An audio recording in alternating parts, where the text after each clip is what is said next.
Hey everybody, welcome to the Wise Guys. It's literally the best night of the week, and we look forward to it all week, and we love getting back together, the largest BYU sports live stream show in the world. And when it comes to live viewership, which is you, Wise Guys is now the most watched collegiate sports live stream talk show on YouTube. And you know what? YouTube's pretty big. So thank you, everybody, and let's go. And Beaumont, Texas, Michael Zimmerman, first in the house tonight, followed very closely by Jim Williamson, who's out in, is it Angler, North Carolina, or is it Angier? Angier, North Carolina. North Carolina, wherever it is. I'm sure North Carolina is beautiful. Mark Axel, best night of the week. Andrew's in from Santa Quinn already. It's just so fun every week to see this group coming in from all over the United States and, frankly, all over the world. Yeah. I like greetings from the Navajo Nation. Yeah, there you go. And I love all the little emojis that go with it. Ruth telling us football week, wahoo, watching from Harriman. Thank you. Ridgecrest, California's in the house. Scott and Elaine McKay always checking in from wherever they are, but they're back home in Drummond, Montana. Scott and Elaine, I was in Montana this past week, and I caught a beautiful, beautiful 17-inch rainbow on Madison River, which was wonderful. Nice. Brenda's in from St. Louis. Let's see. There's Vernal's Huntsville, Alabama. Yep. Morgantown, West Virginia. Kyle, it's good to have you with us. We'll welcome the Mountaineers on General Conference weekend. There's Oklahoma City. So bring it on. Let us know where you're watching as we span the globe here. Wise Guys is presented by Brady Plus, Eddie, and Mountain America Credit Union. Wise Guys is distributed by the Deseret News. And watch for our new podcast tomorrow wherever you get your podcast. And then you can just listen as you go about your business as Dallas checks into the house. Yeah, there we go. Hey, and make sure you subscribe to our weekly email. So go to wiseguys.com, subscribe to the weekly email. You get updates, you get links to stuff, and that's all free. And then do us a favor, and as Dave already mentioned, say that again. What are we on YouTube? We are the most watched collegiate sports live stream talk show on YouTube. On YouTube, period. In the United States, and we're right at the top in the whole world. That's because of you. So keep us rolling with that. And hey, we're grateful for everybody that's runs crazy on Monday nights and they download the podcast and they get on their bike and they ride and listen, because that's really, really important to us too. But if you're going to the YouTube channel later this week and watching the whole thing in its entirety, you're on it with us tonight, make sure you subscribe at YouTube as well, because that helps us keep this thing rolling and keep on growing. And we like that BYU can own YouTube. We do. We love it. Nick from Pensacola, Florida, and there is Greensboro, North Carolina. That's Brett. Yeah. Westlake Village, Clint is in from California, and on and on. There's Weston Clint's from checking Nebraska. In to hear from Rubes, which I guess he must be buddies, because that's Rubes is short for Greg Wrubell. Oh yeah, well, you're going to hear from Greg Wrubell, absolutely. So let's entertain ourselves as we span the globe. That's right. Wise Guys presented by Brady Plus. Brady Plus provides cleaning, food service, and packaging equipment, dispensers, and service and repairs with over 150 distribution facilities across the country and over 6,000 employees. Learn more at bradyplus.com. I hope you love these sponsors, because this show is for free, and you're taking it in for free because of these folks. These guys are making sure that you get this content every single week. So we're so grateful, and you should be too, to Mountain America Credit Union, helping people achieve their financial dreams for over 80 years. Whether you're buying a home, planning for a retirement, managing your daily expenses, doesn't matter. Mountain America has the tools, the technology, and the guidance to help you succeed. There's a lot of information waiting for you at macu.com. And by Eddie, HR and payroll software built for small businesses. Whether you run a dental office in Spanish Fork, Utah, or a construction crew in Lehigh, Eddie helps you hire, onboard, track time, and run payroll all in one place. Simple, local, reliable, built by business owners who believe people come first. See how Eddie can serve your team at Eddie.com. And our Relight Athlete of the Week is presented by Redmond.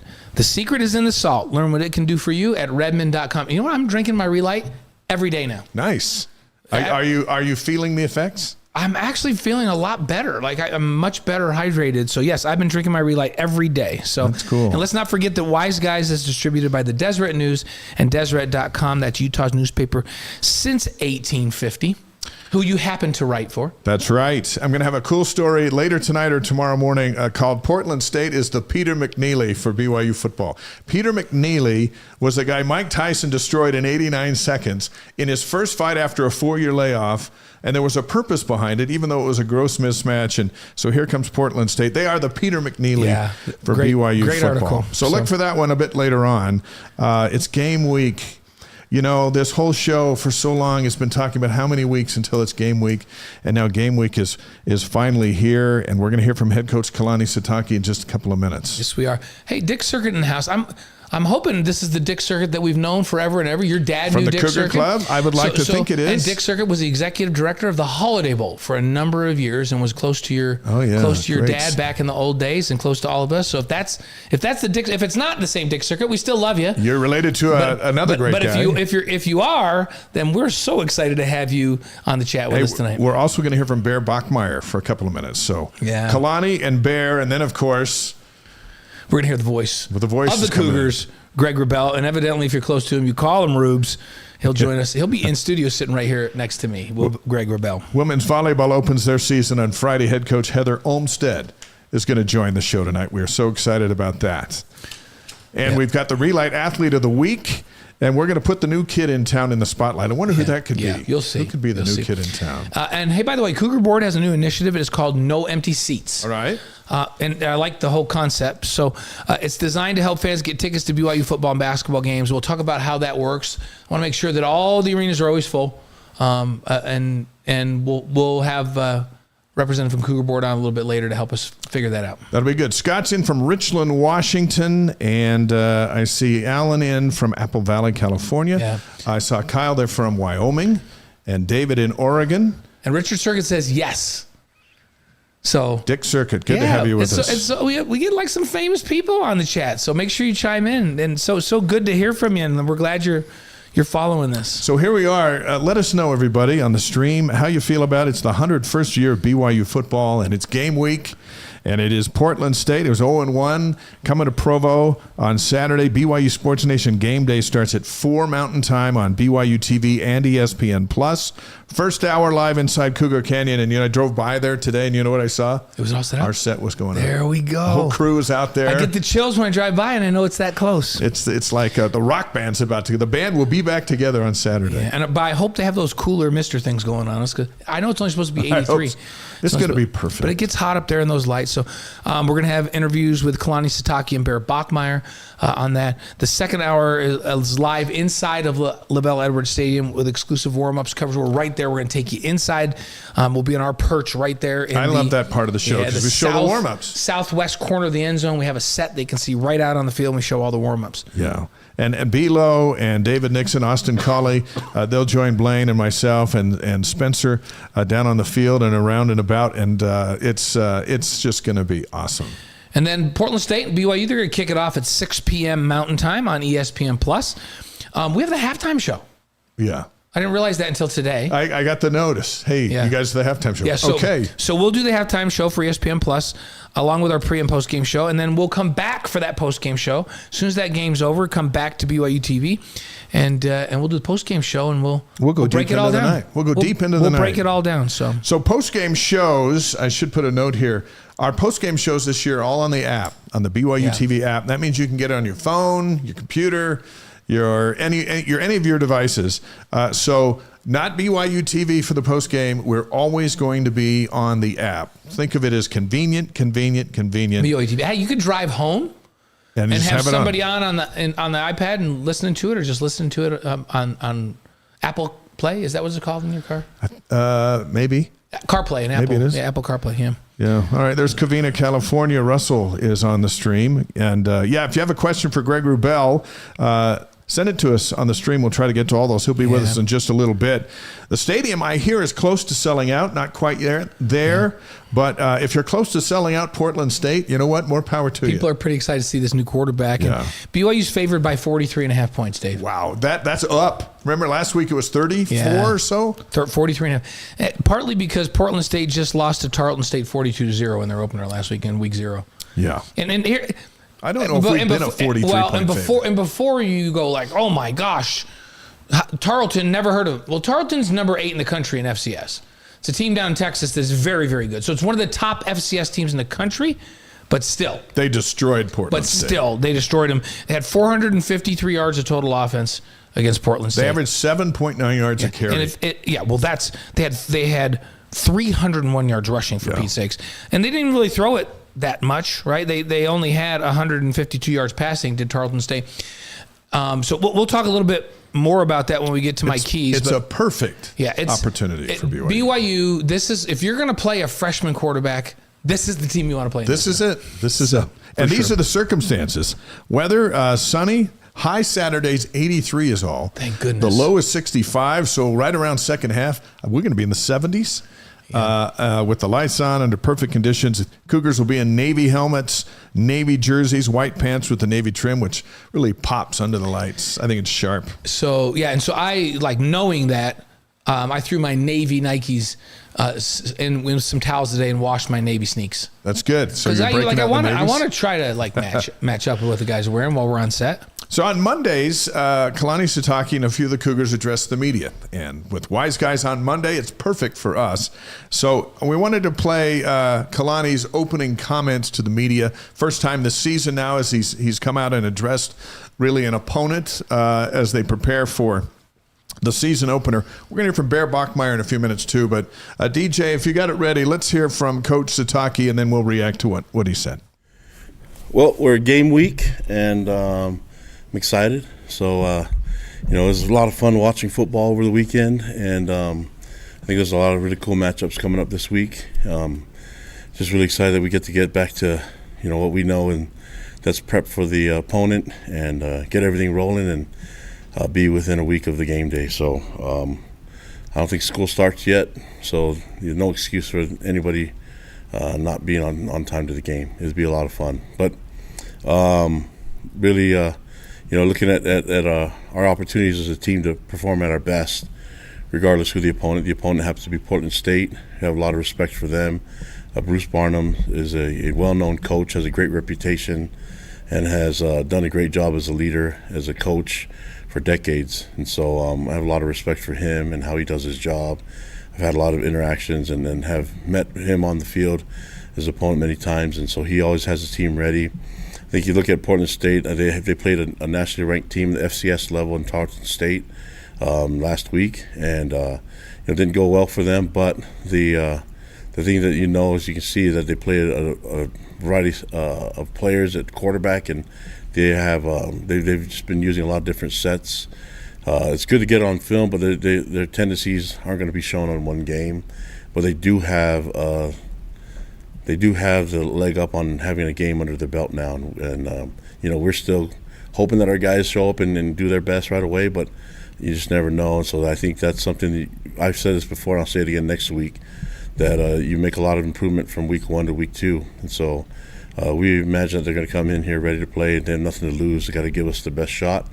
We just got to make sure that we return the favor. So the focus will be us playing at our best. I feel really good about the program. I feel good about all 3 phases right now and the coaching. We just got to get some work done today and go throughout the week of prep and see what happens on. That's Kalani Sitake addressing the media earlier today. And when you think about Blaine, the last time out they blew out Colorado in front of the largest TV audience to ever watch BYU in anything. They signed the number one recruiting class in the Big 12 and the highest ranked recruiting class in program history. Mm-hmm. And here they come, number 23 in the coaches poll, having lost their quarterback, and number 26 in the AP. I mean, life is pretty good. And have they ever, you mentioned, do you ever remember them being favored by 43.5? I don't. No. I don't. And they kind of need to cover if they want to climb into that top 25. You heard Kalani mention that Portland State played 3 quarterbacks. So they were unsettled. They played all 3. Those 3 went a combined 18 of 35 for 169 yards. But here's the thing. They threw 3 picks between the 3 of them and no touchdowns. We talk about touchdown to interception ratio. I don't even know what that is. What's 0 and 3? It's infinity, right? Infinity negative. But and now they're going to come in and face a lot of the same players that played on this defense last year, which was the number 1 team in the country in interceptions last year. Ball hawking defense. So I think they need to cover. I think they need to win by 43.5. I think you do. And if they do, I think they pop into the top 25. I think they pop in. We'll have to have some things happen. There'll be a couple of teams that lose. Well, yeah. Kansas State just lost. Yeah. And they didn't look great. We'll talk about them a little more once Greg gets here. They can take Kansas State's spot, but I think they need to have a good showing. Shout out to Alan, who's joined the live stream tonight from Lincoln, England. Good to have you with us from across the pond. That's 7 hours ahead of us. Yeah. Way to go, Alan. Middle of the night. You're on the night shift, Alan, but we love it. Again, keep them coming. Let us know where you're watching from on our Wise Guys live stream. Bear Bachmeier also addressed the media, and we had a chance to visit with him as well.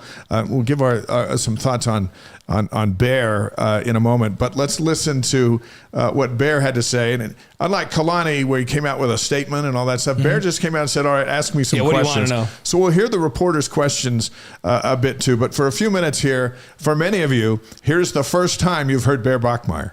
Jake Hatch, KSL Sports, Zone in Salt Lake City. Just wanted to ask you, what was your reaction? We haven't had a chance to talk to you since you were named the starting quarterback, but what was your reaction to being named QB1? Yeah, it was thrilling. It was a great moment. It's an incredible honor to represent such a profound university, and obviously being on the football team. It's an incredible honor. What was your confidence level when you got to BYU in late May, when you finally arrived, that you could earn this job as early as you did? Yeah, you always want to be confident in yourself and your ability. I think with the support cast, Coach Mitchell and Coach A-Rod, and even the quarterbacks in the room, elevating everybody's game. But yeah, I would say that my confidence level was pretty high. All right, next question from Mitch Harper. Bear, what expectations has Aaron Roderick now set for you since being named the starting quarterback? Yeah, I mean the expectation is to win a championship. I think the individual expectation is we want to complete the ball. We want to put the ball in our playmakers' hands, and we want to go score touchdowns. But the end goal is to win a championship. And then wanted to ask you, A-Rod noted that last Tuesday told you the guys in the morning that you were going to be the starter, but when the team was told that you were going to be the guy, can you describe that moment and maybe what was the reaction from the team and how they've kind of supported you since? Yeah, the support has been second to none. When the quote unquote leaders of the team are happy and just gravitating towards you, and it's special. And we got a great team, and I think we're going to go really far. All right, next question from Jay Drew. Hey, Bear, take us behind the scenes a little bit. What kind of, when you were named the starter, what happened to did your phone blow up? Who was the first person you called? What are your kind of recollections after you first learned that you got the job? Yeah, it was a surreal moment. It was very special. I kind of stayed off my phone that whole day, and we just finished practice, so was kind of getting my cool down on and getting in the tubs. So I wasn't really looking at my phone, but I probably called my dad after and told him the deal, so it was cool. And what if you were able to, make an announcement to Cougar Nation, what would you tell them about yourself? How would you kind of introduce yourself, as it were? Yeah, I like to think I'm a pretty outgoing guy, and I like playing the guitar, so I like having fun, and I like to think I'm a good football player too. But yeah, I like playing the guitar and just having fun with the guys. So I think that's that. What's your go-to tune on the guitar? Wagon Wheel. I like playing that one. So that's Bear Bachmeier today addressing the media for the first time as the starting quarterback in a game week situation. But Blaine, I in my visit with him today, I had some time with him too. He's not, you don't feel like you're talking to a teenager. Now, he's not 25 either, but he's somewhere in between. Maturity-wise, he's advanced, but you don't feel like this moment's bigger than him. Yeah, he's super bright, super smart, and it's not just because some guys are really, really smart, but they're not football smart. So in other words, the game doesn't kind of come to them and compute. They can do math and science and all that kind of stuff, but they're super in the classroom, but football comes a little slower. And then there's other guys that aren't so great in the classroom that are really good out on the field. He's a combination of both, as is his brother Tiger. Tiger's brilliant in the classroom and also really smart out on the field. I talked to A-Rod last week, and he said it was actually remarkable how quickly both of these guys just assimilated this offense. They've never had a freshman, obviously, that was able, in the time period that Bear was able to, kind of assimilate the offense, pick it up, and start making plays without making mistakes as quickly as he has. That's saying something right there, because really what A-Rod wants him to do is to run the offense, to not go out and think as a freshman that he has to put the offense on his back and go out and make a bunch of plays. And you heard him say, which is parroting back what A-Rod's been saying to him, yeah, I just need to complete balls to the playmakers. I just need to get the ball to the playmakers, get it out on time, get it in the right spot, take the easy throw. I watched him last week in a 2-minute drill, and I was really impressed by his patience. Sometimes in a 2-minute drill, young guys get in a panic and try to push the ball upfield when it's not there because they feel like they got to get chunks every play. Yeah. There were a couple of plays where he dropped back, and it was all covered downfield. BYU with that great secondary had him covered, and he just jumped a check down to the running back, and the running back got 6 yards and got out of bounds. And I thought, man, that's impressive. I like that. Most young guys don't calmly just check it down like Peyton Manning did in his prime, right? And so that what you see there is a very thoughtful, very smart, very bright guy that also has great football sense, and we're going to see it. I mean, none of us really know until he plays probably 4 games. But, man, things sure look good right now. They really do. Remember Brandon Doman on the show last week said the thing about coaches is they act like they know, they talk like they know, but they don't really know. You don't know. Till the bullets start flying. But how can you not be totally intrigued to see what this kid can do on Saturday night? Before you reveal your first keys to the game for this new season, Chris is on the stream from Seattle, Craig from Tooele, Utah, and Howard from Cape Romanoff, Alaska. Cool. Like, we had Alaska in the house before. I think we've had it in the house Howard's before. a regular. There we go, Howard. Hey, thanks for joining us up there. Hey, thanks for joining us wherever you are. I'm happy about even the people right here in close to our undisclosed location in Provo. Linda on the stream says, can't wait to watch him, speaking of Bear, play and lead the team. I think people are going to love this kid. And, of course, they'll love him more if he throws the guys in the right colored jerseys and all that stuff, and goes out and acts older than he is. But man, we're going to see on Saturday. What did you folks think on the chat about his first interview? I mean, that's first time probably anybody's really heard him do an interview. What do you think? BYU Phil says Bear seems very mature. Looking forward to seeing him play. Yeah, there you go. Where you go. Yeah, we're eager to see that too. Let us know what you think about him. So okay, there's Liberty, Missouri checking in. Mark's on the stream. Mark, good to have you with us. All right, before we get to Greg, Blaine's 3 keys to the game on Saturday. Yeah, my first one is something that Kalani's been saying to me all summer long. I've talked to A-Rod a couple of times, and for those of you who don't know who A-Rod is, that's Aaron Roderick, the offensive coordinator. We all call him A-Rod.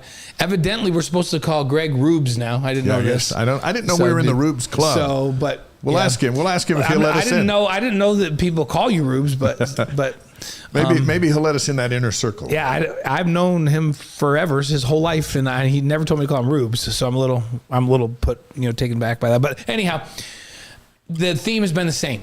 A-Rod, Kalani, even the guys on defense.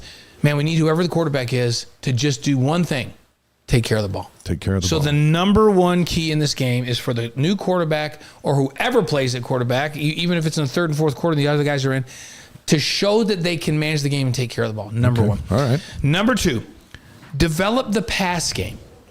And here's why I put that in as number 2 for this game specifically. I think BYU could line up and run the ball for 400 yards against Portland State on Saturday if they want to. But I don't think that that's going to accomplish what they need to in this game, other than blow these guys out. Tarleton ran for 301 yards. They only threw it for 152 yards because they were dominating in the run game. I think BYU, regardless of what they can do, needs to have balance. They need to get Bear experience in the throw game. They need to get Carson Ryan and his timing down. It's been really good in fall camp. They need these receivers to gel with him. So I think they need to go out and try to be really balanced, even though they could probably just run it right down their throats for 500 yards and kill this team. I'd like to see them throw for 250 yards and really give Bear an opportunity to get some chemistry with this receiving group and let this offensive line with a couple of new pieces get chemistry and pass protection. So develop the pass game, even though it might be tempting to just run it. Okay, that's Saturday. A good one. All right, and 3? And 3 is no major breakdowns on the defensive side. Few new players. Evan Love played a lot at corner. Maury did last year. But there'll be others rotating there. Trey's going to get a lot more time at corner. Tommy Prastis is going to play a bunch of nickel in this game. And you got Tanner, who's an old standby back there that won't make mistakes, likely won't make mistakes. Talon Offrey and Demooney have played a bunch at strong safety. You got veteran backers. But I want to see with these couple of new pieces, no major breakdowns. So no big plays in either the pass game or the run game over the top. BYU was phenomenal at that last year. That's why they were one of the top defenses in the country. When they give up a big play against Colorado, it was 30-something yards. It wasn't 80 yards over the top like Colorado did to everybody else. So I want to see them keep everything in front of them. I want to see zero. I mean, that's a big goal. 0 big plays. I don't want to see a single play of over 25 yards in that game. Okay. Those are 3 keys to the game, the first of the year. Been waiting for a long time. It's like a breath of fresh air. So fun. Those are awesome. We're getting ready for a game, and it's this week. Phil's in from Cedar Park, Texas. Says, I'm in with the missionaries where Dave used to serve down there. Phil, good to have you on the stream. And BYU Phil's saying that we need a new show that we bring Greg on Tuesdays, and we're going to call it Ruby Tuesday. That's next level. BYU Phil, that's next level. Greg may never be the same once he starts hearing Ruby Tuesday, because there's already a built-in theme song, because the Stone would just play the Stone song and do it. Have it Ruby Tuesday. Will Farron, by the way, some news here. Chris Saylor Kicking ruled out its preseason All-American kickers, and he lists the BYU senior as his second-team All-American behind USC sophomore Caden Chittenden. Farron finished last season making his last 16 field goal attempts. 16 for 16 to finish out. Some of those were 50-plus. Farron's awesome, but he's number 2, second-team All-American on Chris Saylor's kicking list. Thought that was some pretty good props. He's got a chance to win Lou Groza, but you can only do that by just being fantastic. So he's off to a good start. And then at practice the other day, there was this really cool thing. Emerson Gilman, the backup quarterback or third string or fourth string, whatever he is, so he gets his mission call, and he decides he's going to go out there and open it up in front of the team after practice. And so he opens it on his phone. He reads through takes forever when you're really trying to get to okay, where are you going? And then he gets to where he's going, and he reads Brazil, Sao Paulo mission, and the team went nuts. It was all over social media. He's going to leave after the season and be back in 28. He's had a really good fall camp. I think, there's a couple of guys that have been surprising, but I think he is the single most surprising player in fall camp. He came in as a walk-on. Now, he had a great high school career up at Bountiful, right? A-Rod's old high school, in fact. But he was so surprising, 3 or 4 days in, they put him on scholarship. He was a walk-on. And I'm telling you right now, if he wasn't going on a mission in January, he would have been in the mix for the starting job. That's how good he was. He is crazy athletic at 6'3". Runs in the 4.4s and has a 39-inch vertical. He's a crazy athlete. And his fundamentals, the way he spins the ball, and he's picture perfect. And he's such a good kid. I talked to him for a long time the other day after practice, and he said, "Oh, I'm a huge BYU fan. I've been watching the stuff that you guys have been doing since I was a little kid. I love Sports Nation. I watch After Further Review." I was just like, oh my gosh, this kid's the nicest kid ever. But he has earned the respect of this team in a very short period of time. They respect him as an athlete, as a quarterback. So now he's going to go off on a mission. He did the right thing by coming and walking on, because he goes on a mission and he's left a marker that I'm coming back to compete for that job. Congratulations to Emerson, and what a fall camp he's had. And if he's called on this fall, he'll step out there and perform. I'm confident of it. Brazil's going to love him. And congratulations.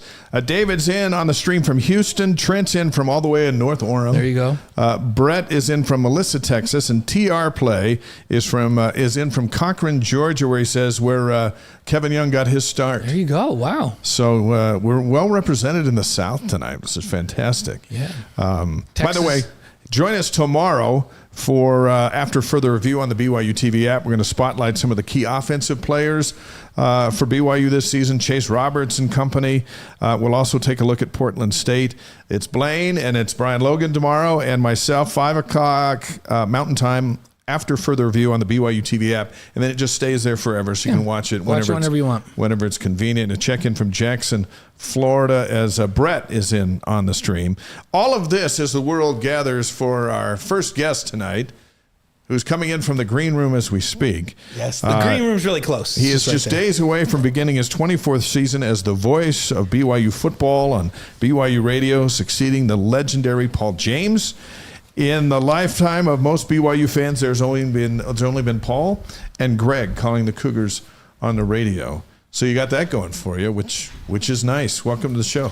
25th season, no doubt. What did I say? 24th. Well, I was just counting the last 24. And how many were you? You and I were talking about this. It's a round number, so I remember update it. that bio. How many were you with Paul at the end of his time before the crazy? Yeah, so it's my takeover 34th on the crew because I did 9 years of sidelines with him. Right. Yeah. So it was PJ and Mark in the booth. I got 9 years with them from 92 through 2000. And then PJ and LaVell retired together, right, after the 2000 season. So starting in 01, that's why I always remember my years is because whatever the year is, that's my number of years. 2025 is 25 years. That's good to know. Yeah, so that's there you go. perfect. Works out for me. So here we are. I can't do those numbers. Quarter of a century already somehow. I don't know how that works. I wish I had a nice even number. I can't add it up. I always have to do on my fingers. It's a crooked number. Mine's crazy. Let's jump right into some stuff. Okay, we got a lot to talk about. What did we learn from number 22 Iowa State beating number 17 Kansas State 24-21 in Dublin, Ireland? First game of the year. Yeah. What did we learn from that? We learned that first games can be dicey. Yeah. First games can be crapshoots in a lot of respects. Weather was a factor clearly, but there was some first. It's the sport that doesn't have a preseason, right? So we often see these kinds of things, and first half look different from the second half. They both look bad the first half, right? Yeah. I thought as they were slopping around. Yeah. I couldn't help but think, man, this is a really, really big game. Why would you play it on August 23rd? You play it for money and all that stuff, and everyone watched.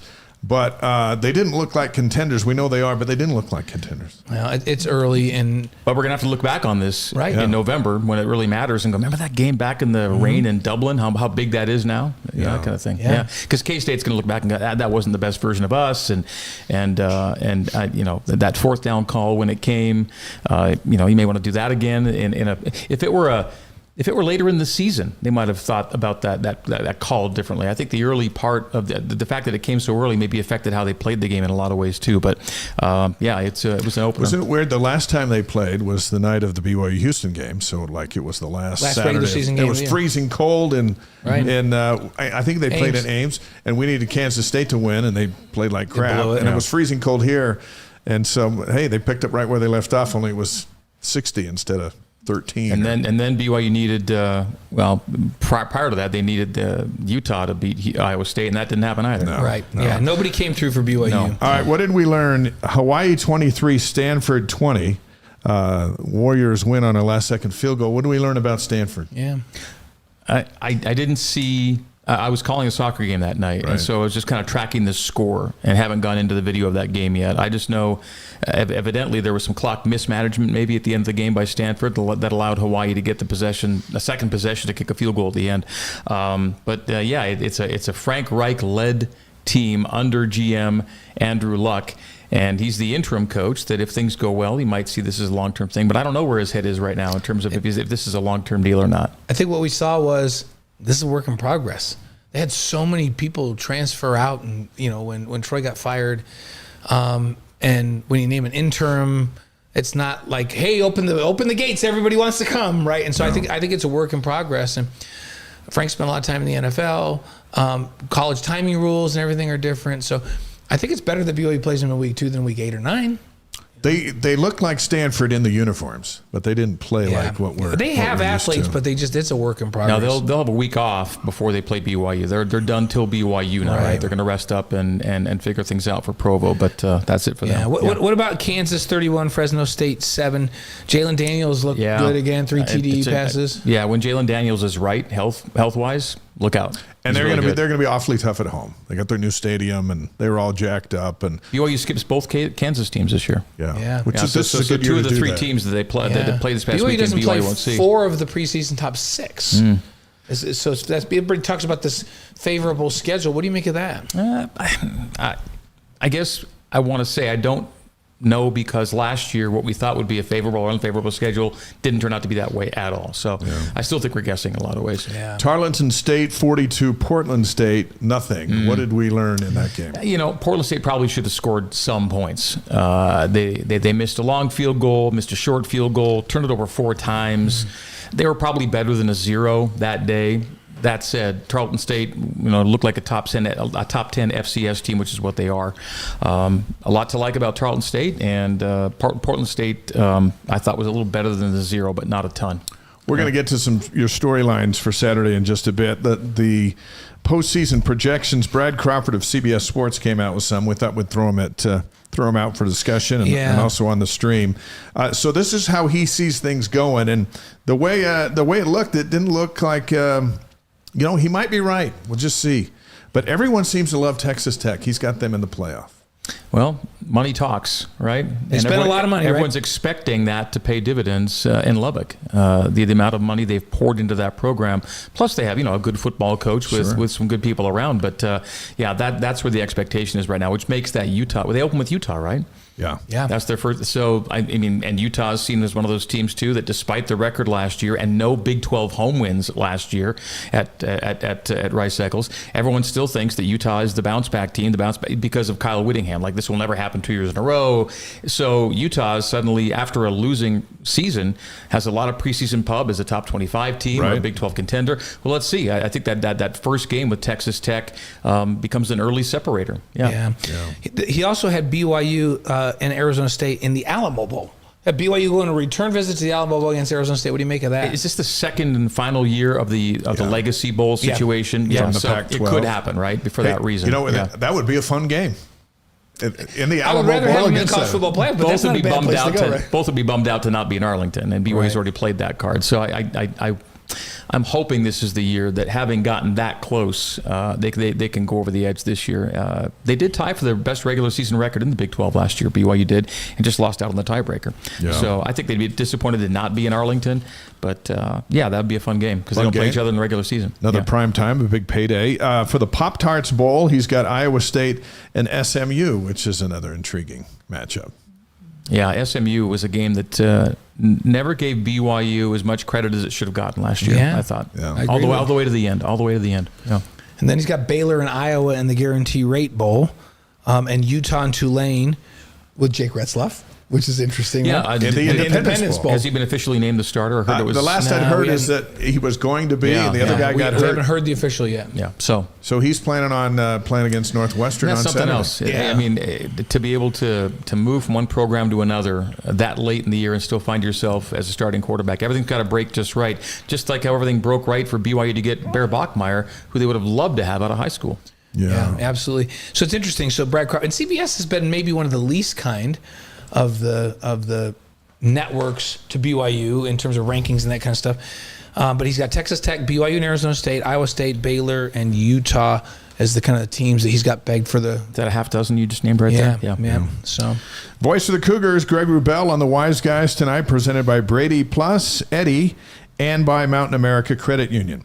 Now, I know you've been working on your boards for some time now because that's what we do. Yep. And now the week is here. But before we get to the players, let's talk about your 3 storylines heading into Portland State on Saturday. 3 things that you'll be watching for that may have an impact on how the rest of the year goes, or it just might be opening night stuff that you're looking for. What's number 1? And by the way, before I get to it, and I will in a second here, my daughter, one of my soccer playing daughters when I was younger, her team name was Ruby because she was a Caitlin, and there were enough Caitlins on the team that they had to kind of figure other names out. So she was Ruby. So throughout her entire high school soccer playing career, she was Ruby. And so even one of her online handles is Ruby Tuesday, as it turns out. Is that funny? Somebody tonight on the chat just said, can't wait for Rubes to be in. I was like, wow, Rubes. Like, he calls him Rubes. Like, he evidently knows him better than I do. We know it wasn't Durant, so we're not sure who it was. Now, there are a few people around certain teams on campus that will call me that. So, okay. We just didn't think there's anybody other than...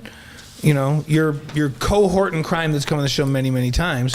we thought we were as close as anybody. We never called you Rubes. We are tight, but again, a few people on campus do call me Rubes, and I have no problem with that. Hey, before you start, Jay Beers has gone with his storyline. 1's Bear, 2's Bear, and 3's Bear. So, well, that being said, what do you got? I'm going to start with what I call the Bear necessity in this game, and the necessity is to keep him on the field a little longer than you might normally in an opener.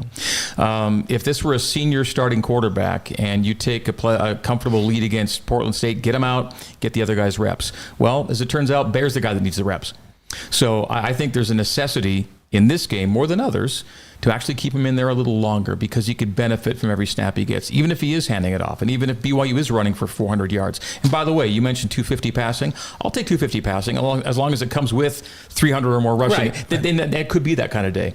Yeah. But yeah, I think because he is a true freshman, getting his first reps, as long as the offensive line is doing its job, maybe a little longer time than you might see normally in an FCS game, just to get him more acclimated, because I think every rep counts right now. Do you remember, you'll remember the year better than I do, because you remember the stuff better than I do, when BYU went up to Utah and Norm Chow was the offense coordinator, and they discovered early that Utah could not stop them from running with McKenzie and 1996. So nice. And they 12 just pass attempts. Crammed it down their throats. 12 pass attempts, ran for, I think, which 4 bills was plus. wildly fun, right? Yeah. Because it was a Steve Sarkisian team that chucked it all over the place that year, and they said, you know what, today we're not doing it. We don't need to do it.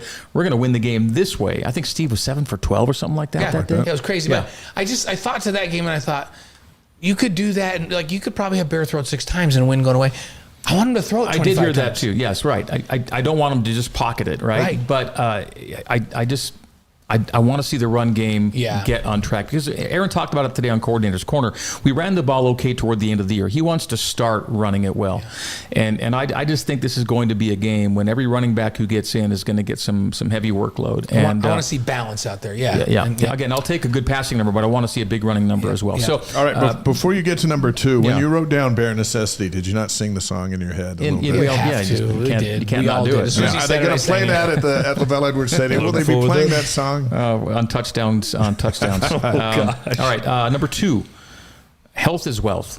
I don't want to see a frontline guy come out of this one not able to go the next week or in the Colorado opener a couple weeks later. I just want to see this to be a clean game health-wise amongst the frontliners. That would be my objective and my hope.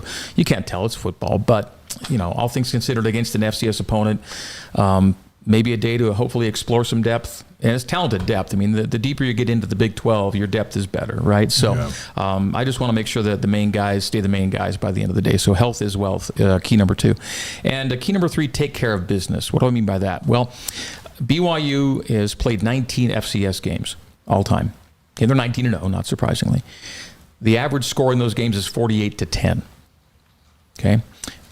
I think 38 points I'll take that number. I'll say that's a good expectation. Tarleton just beat them by 42 and shut them out. I'm not saying it has to be a shutout because Tarleton State shut them out, because Portland State should have scored some points in that game. But that said, I want to see something that looks like an FCS average game. I want to see something along those lines, 48-10. I also want to see, as A-Rod talked about today too on coordinators, a clean game. There's no reason why you can't have a goal to be turnover free in this game. Just be clean. Be dominant in the run game, assert your physical superiority, and be clean. Don't have the goofy things that make you leave the game going, yeah, we won, but. It was sloppy. Because I'm going to bring up 2 interesting recent games that were kind of harbingers. 2 years ago, Keaton Slovis's first game, BYU played Sam Houston. Yeah. Now, Sam Houston was technically FBS, but it was their first game in the FBS. They were, for all intents and purposes, an FCS program looking to get to the FBS level, because they were FCS their last game of the previous year. This was their first game as an FBS. Let's call them FCS/FBS. BYU won the game, but it was 14-0. Okay, so you saw a little hint there that something's not right. What does BYU end up doing? Losing record on the season. 2017, Portland State. Right. Again, what was the score that day? 20-6. We won, but what was the record at the end of the year? Losing record. Interesting that you have these games where you're supposed to really handle. If you don't, there could be some things under the surface that need a lot of work.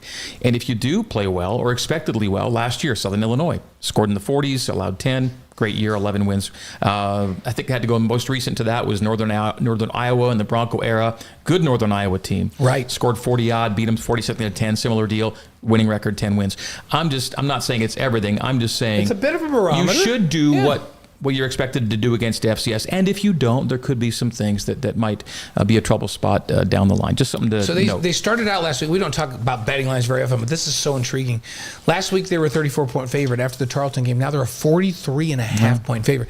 And I just said, I'd actually like to see him cover. And I don't even talk about that ever, but I would like to see him cover that. Is that a crazy wish? Well, no, but I know that as soon as 42-0 happened, the social media bubbling was, well, we better shut them out or else, that's the danger. And I don't think that you can have that be the be all and end all in this game, because like I said, they really shouldn't have been shut out. That said, you want to assert, if an FCS team is winning 42-0 against that team, what should a Big 12 team do? You're a Big 12 team, so go out and prove it. And let's also acknowledge the fact that Kalani Sitake is the consummate sportsman. Yeah. And if he feels this thing's out of control in any respect, he will throttle it down. And that's why you might see a little less pass. You may have to get the passing done in the first half. Right. He'll probably throttle this thing down and make sure it's not embarrassing for anyone. But, this should be a Big 12 team showing that it's Big 12 ready against a really overmatched opponent. Greg Wrubell's hanging out with us tonight on the Wise Guys as we march towards Saturday night's opening night at LaVell Edwards Stadium. I was just trying to think of how many quarterbacks you've called in the past 24 seasons, as now you're in your 25th. Bear Bachmeier is the new kid in town, true freshman getting the start. What do you want to see from him? How intrigued are you to see him trot out on the field for the first possession? Yeah, super compelled, because I don't know how many true freshmen come into BYU at either his size and just readiness physically and with his pedigree. Everybody wanted this guy. Yeah. And let's just use the A-Rod era as quarterbacks coach. He's worked with good quarterbacks that became really good in many instances and became NFL quarterbacks. Mm-hmm. He's coached multiple guys to the NFL. Absolute fact. But I don't know that he's had anybody come in with this type of background. And so if you say, look what A-Rod did with, and you can take either Jaron Hall or Zach Wilson or even Jake Retzloff. Jake Retzloff was a guy that had to ply his trade at the JUCO route before he got to BYU. Was originally going to UTEP before that didn't work out. So this is because everybody wanted Bear Bachmeier. So he gets a really, really high-profile prospect to start with from day one. That's the really intriguing thing, is that had BYU gotten Bear out of high school, this would have been, imagine the build-up to his first game as a true freshman starter would have been huge. Yeah. But he kind of dropped into the lap unexpectedly, so there wasn't that. But he would have been an absolute, storyline from the minute he stepped on campus had it happened in a traditional way. Right. Because literally everybody wanted this guy. He was one of the top dual-threat quarterbacks in the country when he committed to Stanford. So that part alone, I think, is you're giving A-Rod and BYU the best raw product to work with at quarterback since he's been back at BYU. Well, and think about it, too. It's Portland State. This adds more intrigue to a BYU-Portland State matchup than anyone else could have imagined when that popped on the schedule. Was like that? Okay. Well, there's Stanford the next week. But now all of a sudden it is must-see and must-listen to football. And I do think, Dave and Blaine, that this could be a game, and you could justify it, that Bear gets a little more work than you might get in a traditional game like this. I would play him for 3 quarters. Because the justification is he needs these snaps. He absolutely needs these snaps. And so and then you throw on top of that the fact that he wears his 47. That'll be a story every week he plays a game, right? They're going to have to talk about it because who does that? And it's kind of a cool reason to why he does it. And there was a physical component to his style of play that we really even didn't see in camp because everything is blown dead. Reese Davis and those guys on ESPN on Saturday, they wanted nothing of number 47. They're going to love him before it's all said and done. Pick 7. Oh, really? But not 47, and it's like, here it comes. Well, the days of 47 are here. There's so many teams. Yes, indeed. So he is a quarterbacking pioneer at BYU as the first ever. We don't have a drum cymbal. The first ever. I want to go like the dum-dum, but that's perfect. First ever true freshman quarterback to open a season. We know that the previous earliest start for a true freshman was game 2 in 2015 with Tanner Mangum Yeah. because Taysom had to leave in the opener, so he started the Boise State game, which was the second game. So he was the previous earliest true freshman to start a game at BYU, with the asterisk that he was a return missionary, older true freshman. This is like more along the lines of the generic true freshman, not a high school kid. Either way, it's never happened. With all the great history at BYU and the young quarterbacks who played, no one's ever done it this way before. And they've had Ben Olsen was not only the number one quarterback in the country, the number one overall recruit in the country. He didn't start as a true freshman. Didn't play here. Game. No, he didn't play here. Right. It's like we've had those. Yeah. We've had a few guys with that kind of pedigree, not in the A-Rod era, but that didn't play. Even the Jake Keeps thing. Jake was the top quarterback in the country. And didn't start. So there's a lot of focus on Bear and the quarterback situation, but BYU traditionally has somebody, Greg, that you and I and all of us, a few games in, start going, whoa, like. We didn't talk about this guy, but all of a sudden we're all talking about him.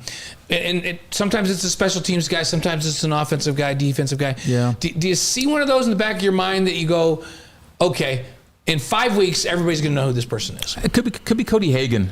I think Cody's an option to both make an impact in the receiving game and the return game. I'll throw that name out as somebody. I like that as a potential option. I think Tiger's got a little too much of a resume already to be too surprised. He's played 2 years at the power conference level, so I think Tiger's kind of already someone you expect, to be something for BYU. But that's a decent name. I don't know that. I hope that it doesn't have to get that deep into the running back room. But I know that when Preston Rex went over from defense to offense, people went, whoa. Yeah. He got a little dinged in camp. Before that, he was like, this dude could be awesome. Now, granted, this should be an LJ Sione season, and all things, we hope that's the way it is all the way through. But in terms of, and you mentioned Emerson Geilman, Emerson was really fun. That dude, you talk about looking the part. Oh my gosh. This kid, when he would roll out and pick a target and wing it, he's really impressive. He looks great. And it was back in fact, it was June when I tweeted this because it came out that month. BYU freshman quarterback Emerson Geilman's been honored by the National Football Foundation College Football Hall of Fame as one of 82 members of the NFF Team of Distinction, recognizing the top high school football players from around the country for their all-around excellence. Here was his deal at Bountiful. You talked about a video was there. 4.0 GPA, National Honor Society, National AP Award, Eagle Scout, 2-year captain, 5A Player of the Year, Utah Male Athlete of the Year, and broke high school passing records at Bountiful for yards and touchdowns. And that's a guy that just wants to be at BYU, and he's got a resume. And when he was in camp running around, it's like, this guy's going to be good. So he'll go on a mission, he'll come back, and when he's in that mix with the Bears and the Riders of the world, he will find himself competing. He can play. Yeah, I love that. You know when I know somebody's something? It's not when like A-Rod's saying to me, have you seen Emerson? I'm like, yeah, I've seen him. It's when I'm talking to other players and I'm going, hey, what do you think about the quarterback situation? And just DBs go, have you seen Emerson Geilman? No. I go, yeah. And they go, dude is awesome. No, he got more regular reps as things went along. The regular players were all noticed, and that's a big deal. Yeah, it really is. Yeah. So again, for the future, you for the pocket future, it away. that's kind of fun. But a very cool deal. But now names that could come up, and then defensively. Man alive. There's a lot of familiars. I think Vili Pouha could be somebody. Yes, I agree. That we're going to be talking about in a couple of weeks. Do you know who, like, every time I saw a little bit or watched film with Gavin, I kept going, is that JT again? Is that JT again? Taumaipeau? Yeah. The inside. Now, it'll be tougher for him to make news, quote unquote. Because he's a block eater. Right. But he's, without Justin Kirkland, it's like, what do we do? Well, not a bad replacement right now inside, playing alongside Keanu. Yeah, he had a really good fall, and nobody ever talks about those guys. We're talking about Keanu because he's been such a leader, but I think JT, we call him JT, has a chance to really do something. Pair of 300-pounders inside there. Yeah, and then what about Safar Siak? Is that how I say it? Yeah. Sorry? Safarsiak? I think it's Safarchuk. Safarchuk, okay. Yeah. Southern Utah transfer. The offensive guard from Southern Utah. Yeah, he just saw himself keep climbing up the depth chart on that offensive line. He's the next guy. And he's the next guy. If you're going to say there's 6, he's 7. With Jada and Lapuaho and Makasini and Mitchell and Liusa and Gentry, if they're the 6, he's the 7. Yeah. And so he could end up seeing himself playing. Yeah, and he can go guard center. And I just love the way he just was grinding all fall long and just kept making plays. Yeah. So he's kind of an unknown guy that might, right? And he was really impressive with the way he just approached everything. Yep. And there's a guy that didn't give up a sack in an entire season. That's a great number. That's crazy. Yeah. Greg Wrubell, the voice of the Cougars on BYU Radio, is on the Wise Guys tonight. We're live on YouTube, Facebook, Twitch, and wiseguys.com all around the globe, and we welcome everybody. And if you have a question for Greg, hop on there. I know that Coug Dude in Modesto was on a moment ago speaking of the future, and he was at the game the other night with Ryder Lyons, threw for over 400 yards, had 5 touchdowns, and looked phenomenal. As I watched that, I sat there and I go, some guys are overhyped and all that, and I watched him take apart that defense, and I'm thinking, that dude is legit. Yeah. His decision making, his speed, his arm, he was fun to watch. Yeah, so you go from, I mentioned, A-Rod getting his best raw talent to work with at quarterback. Well, he's going to go from one to another. Yeah. I mean, and again, this is no slight of any of his previous quarterbacks, but he's now getting, the highest pedigree dudes back to back essentially in Bear Bachmeier and Ryder Lyons. Do you mind if I dropped in one more name? Yeah, on the do previous it. Yeah, thing? yeah. The thing is, he's kind of a big player, and you've already talked about him.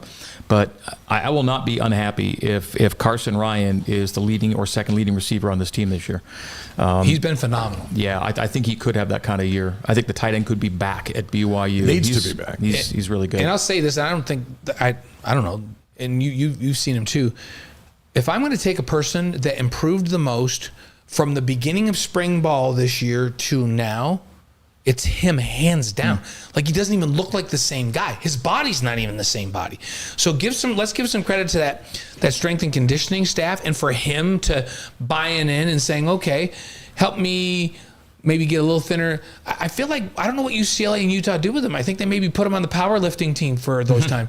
And he didn't look as fluid as he does right now. A lot of credit to them and a lot of credit for him buying in. He looks like the big-time tight ends BYU have. Like, he's so fluid, his ability to run routes and go catch the ball, yet he's big. And so I think he put in a lot of work, and I think it's paid off. I hope that guy stays healthy. Yeah, I was surprised a little bit when I accumulated his career numbers. It's 29 catches. That's not super usage. Yeah. No. I think he's going to see that in He'll have that probably and then 4 some games. this year. Yeah, I think he could see that pretty early. That's a great one to throw out there because I think people are going to be really excited about him. Yeah. BYU Football, Kalani Sitake fires up tomorrow night. Yeah. Season premiere, 6:30 Mountain Time on the BYU TV app. So what's on tap on the app? Chase is on the case there tomorrow you night. go. Yes, Chase Roberts is our scheduled guest on night 1 with Kalani Sitake, and BYU TV app or ESPN Plus or the BYU Radio forums in Sirius XM, FM, and the app as well. So those shows are a lot of fun when you win, and so last season you had a lot of good times. those are great to bring the crowds in on the Tuesday after a Saturday win and get everyone fired up. But Kalani's great that even if you do have a down day or a tough result. People still love to see him and hear from him, and he's as good a leader as a program could hope for. And I think BYU is super fortunate in so many sports, but if you go to the marquee positions, Kevin and Kalani, Coach Young and Coach Sitake, I mean, how blessed are we to be able to work with those guys, and have them be a spokesman for the program and yet to do their job with those who promote the program as we do, and do it so well. They're outstanding. So Greg Wrubell, the voice of the Cougars, is on the Wise Guys live on YouTube, Facebook, Twitch, wiseguys.com. We're so pleased to have him with us tonight. Hans Olsen was on with us a couple weeks ago, Greg, and he says he's ready. He's ready to go for the season with you. What do you think he likes to do best? And this is a takeoff from the show. I don't know if you saw it a couple weeks ago, but do you think he likes to talk about football or food more? He came on here a couple weeks ago, and he just gave all of these reviews of food things and all. I'm like, holy cow! Somebody from Santa Fe asked him about chili, and it was off. I was like, what in the world? No, I think he likes to talk about football more, but he likes to eat food equally. In fact, we actually were at a dinner last week together with some BYU fans up in Park City, and that was a 3-hour dinner. Oh man. Yeah. Yeah. So by the end of the night, any side dish that hadn't been cleaned up, he took care of. There you go. He was just picking plates from the table. Yeah, He's still a great. big guy. Well, what in reality, what's best about working with Hans when you call these games on game day? He's such a pro. I mean, he played at BYU. He's a BYU guy to begin with. Just knows the sport, knows what to look for. I have no doubt that between plays, he'll give me something that I missed, that I wouldn't have caught, that he picks up on. He's just a great compliment to the play-by-play component of the broadcast. And, I'll never take him for granted, but I know it's easy to just go, okay, I'm going to let Hans do his thing for 20 seconds right here. It's going to be great. Really blessed to work with him. And really, how lucky am I to go from, Mark Lyons to Riley Nelson's really good stint, I thought, to now Hans Olsen. Listeners, I think, are really well served. And it's all about chemistry, and hopefully that comes through on the air. But I think I've been really fortunate to be able to have chemistry with three guys who all do it differently. This is the first non-quarterback that's been the analyst at BYU for some time. 50 years, right? And he gives you a really unique perspective from what he's looking for. He can talk offensive football. He can break down a quarterback's play, but he's going to give you those things in the trenches you might otherwise miss. And just one of the reasons I love working with him. We're going to finish with football, but before we get there, women's soccer, fresh off a 1-0 victory against number 4 UCLA. You're on the call for that. The new coaches poll will be out tomorrow. Yeah. They are 19 before that poll comes out. Top Drawer has them up to 11 with their poll out today. Where do you think they'll be? Somewhere top 15 to 10 sounds about right. UCLA they had an 0-2 week last week, but they lost to number 6, I think, and number 19. So I don't know how much UCLA could still be a top 10 team, but they may actually be around the same neighborhood. They might meet in the middle this week, BYU and UCLA in their poll numbers. One more on soccer, because Jen told us last year we were allowed a lot of talent, but we're really, really young. We lost a bunch of really, really good players. So now they got a year under their belts. Is this a team that could get back to a College Cup? College Cup this year would be ambitious. I think Big 12 championship is reasonable to shoot for. The next two teams are going to really build on this. They only lose one player, I think, from this year's team next year. And they're bringing in a ton of great talent next year. So this could be the 25, 26, 27 could be a really productive 3 seasons. But they're going to be good this year, and they already are. They're still young, but they're better younger, if that makes any sense. They're deeper with young talent than they were last year. I think that wins at 24th ranked Minnesota and a win over 4th ranked UCLA, and Auburn's coming in on Friday nights. The schedule is a P4 schedule. Good RPI heft on it. They'll bring in Arkansas the week after that. They were in the rankings, and that's So Jen likes to challenge herself, and to be able to do it at home in a 5-game homestand is awesome as well. And Southfield will be hopping, especially as school gets back. Yeah, this past Saturday school's not in, right? It was sold out. It was sold out. It looked like any October, November night. Standing room only all the way around. It's outstanding. Gotta love it. 5 Questions is presented by Strategy Square. Let Chantel give your company's social media presence a big boost. Find out how at strategysquare.co. Tonight we've asked Greg to reveal his top 5 BYU season openers when he was on the call. And this is his 25th season, so he's had plenty to choose from. And Blaine and I were at a bunch of those. There's some no-brainers, and then there's some where it's like, okay, so you had the whole weekend to think of your list. Let's go 5 to 1. I know you prepared this 5 to 1. Yeah, we'll start with 5. Okay. All right. And by the way, interestingly, of these 5 games, 4 of them had final margins of 1 point, 2 points, 1 point, and 5 points. That's a great teaser. That's a great teaser. We're talking These are about tight some games. Yes. Yeah. All but one of them were tight. And the one I'm going to start with was the non-tight game. 2001 versus Tulane. Why would I pick this? Interesting. BYU wins 70-35 in late August. It was the first game of the Gary Croton era, and parentheses, my first game as the full-time play-by-play football voice for BYU. So, Paul had retired at the end of 2000. During Paul's tenure, he missed one football game that I filled in for while he was recovering from heart surgery. Right. That was the 1996 WAC championship game in Las Vegas. But when Paul retired and they handed the job to me, this was my first game calling BYU football on the radio. So for me, it was a massive day. It was also Gary Croton's first day, and it was the first game of the 2001 season. BYU came out with the option. With Brandon Doman and Luke Staley. Luke. The first quarter ended 21-21. Halftime, BYU was up 49-28. BYU gained 734 yards with 437 rushing. There were 3 100-yard rushers that day for BYU. Staley, Doman, and Brian McDonald. Oh, my goodness. That was, so game 1 for Gary, but game 1 for me. So a little selfishly, I'm going to throw the first game of 2001 because it was my first game. And by the way, the funny thing about that one is I remember being so nervous because how could you not be nervous?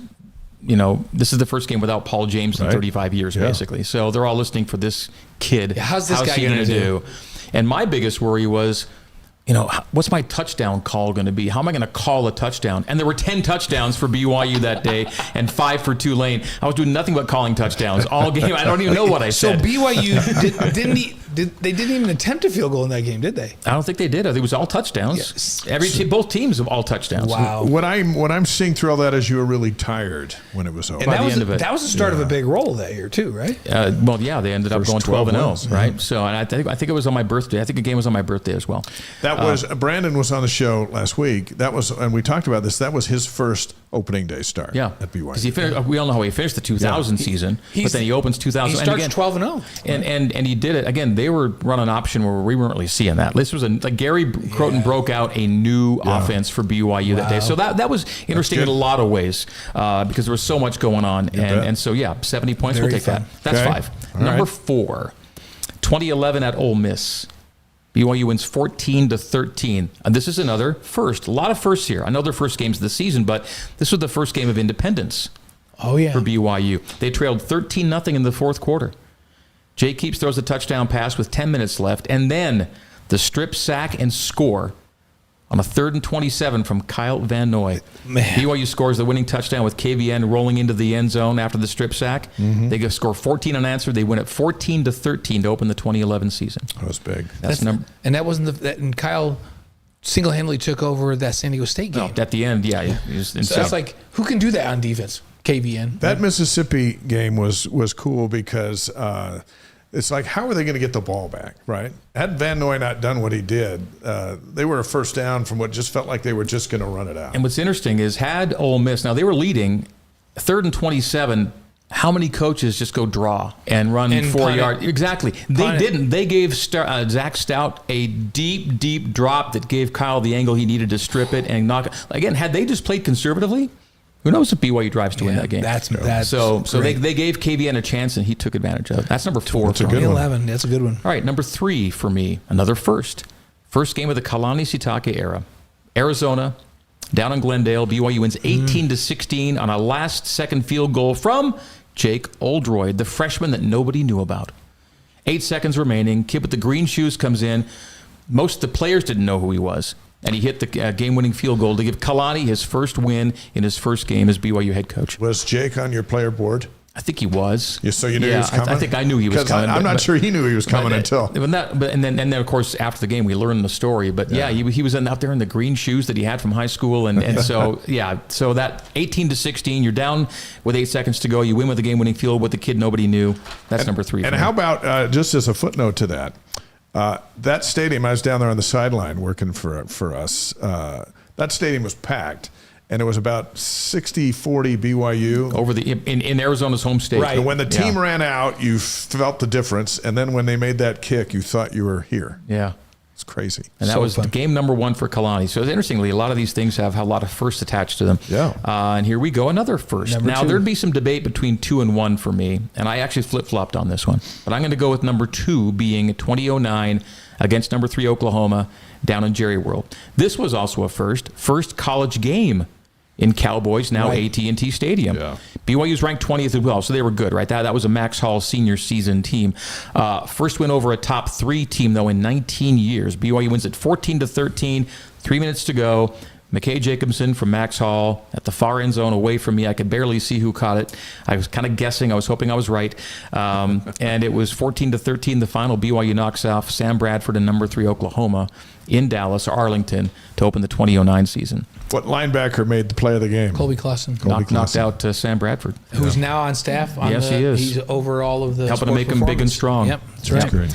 All right, now it leaves number 1, and we're going to go to Lincoln, Nebraska. 2015, 33-28, BYU wins it. This is a Hail Mary from Tanner Mangum to Mitch Matthews, 42 yards with no time remaining. There was 1 second on the clock when the ball was snapped. It was fourth down. They were down 28-27. The drive began at the BYU 24-yard line with no timeouts.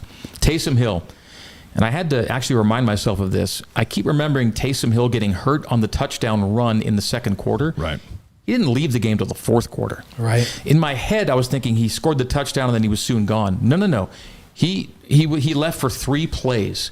Tanner Mangum came in for 3 plays in the second quarter. Taysom finished out the half, goes to the locker room, and I remember us being surprised he came out for the third quarter, played the third quarter into the fourth before Tanner Mangum takes over, and ultimately BYU gets the Hail Mary from Tanner Mangum to Mitch Matthews as Taysom went out with that Liz Frank.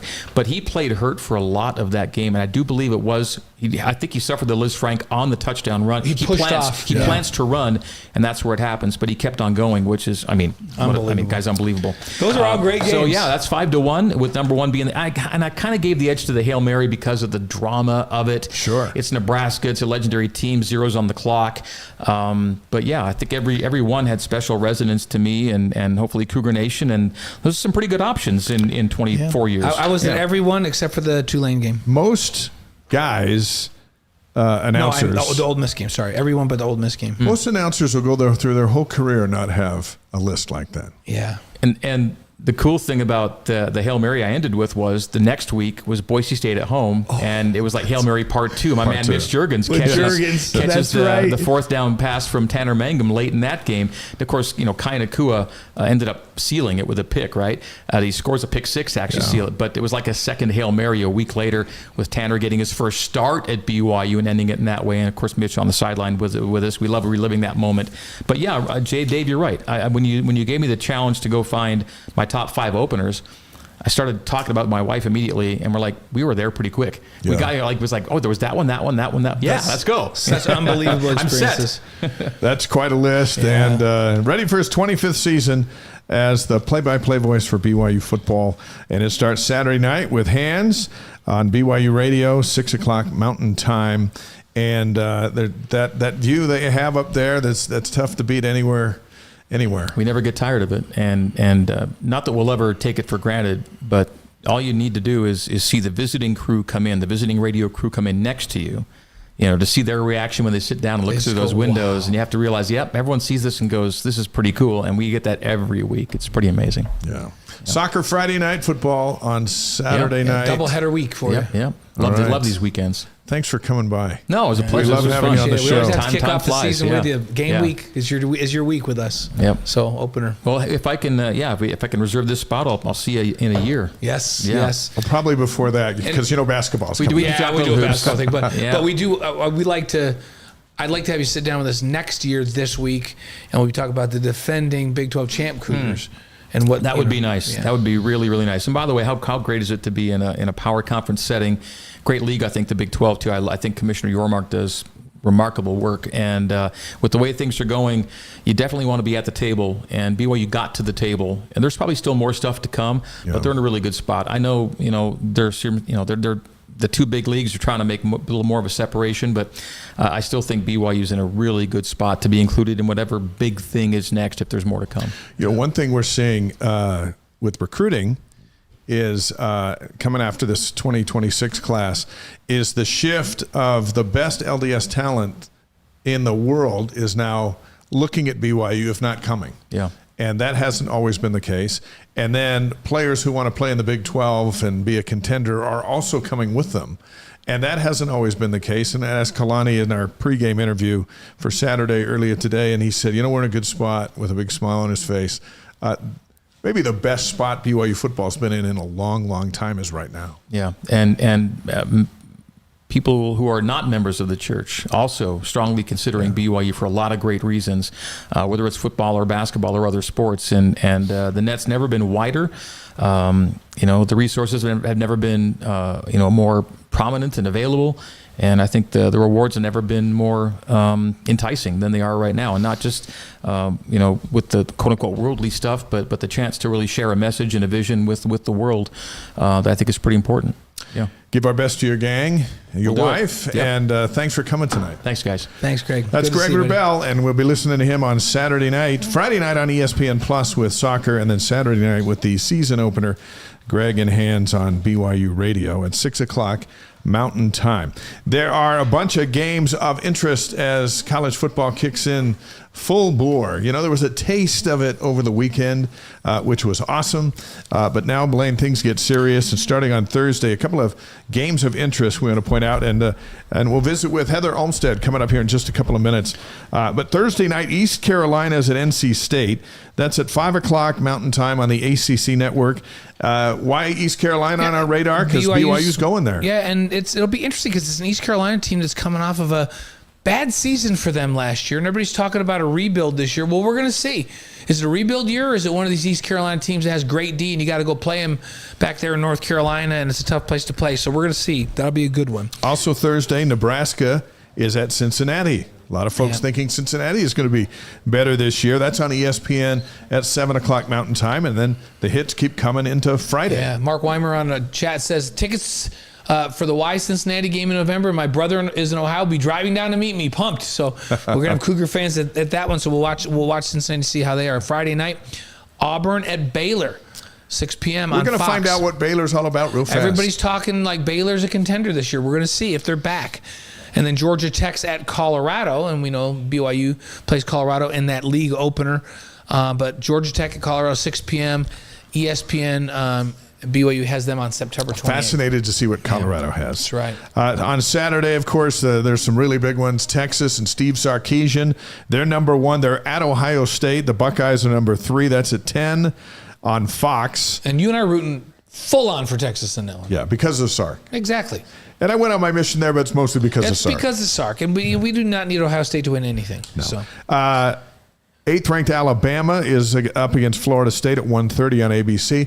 Everyone's thinking, could Florida State really be that bad second year in a row? Yeah. Probably not, but we'll see. And you never know with the post-Nick Saban era, you never know what direction Alabama's going. And then Utah's at UCLA. That's 9 p.m. Mountain on Fox. Intriguing one. That really is. I don't know how good UCLA, how can a place with that kind of resources, with that beautiful campus and all, not be better than they've been?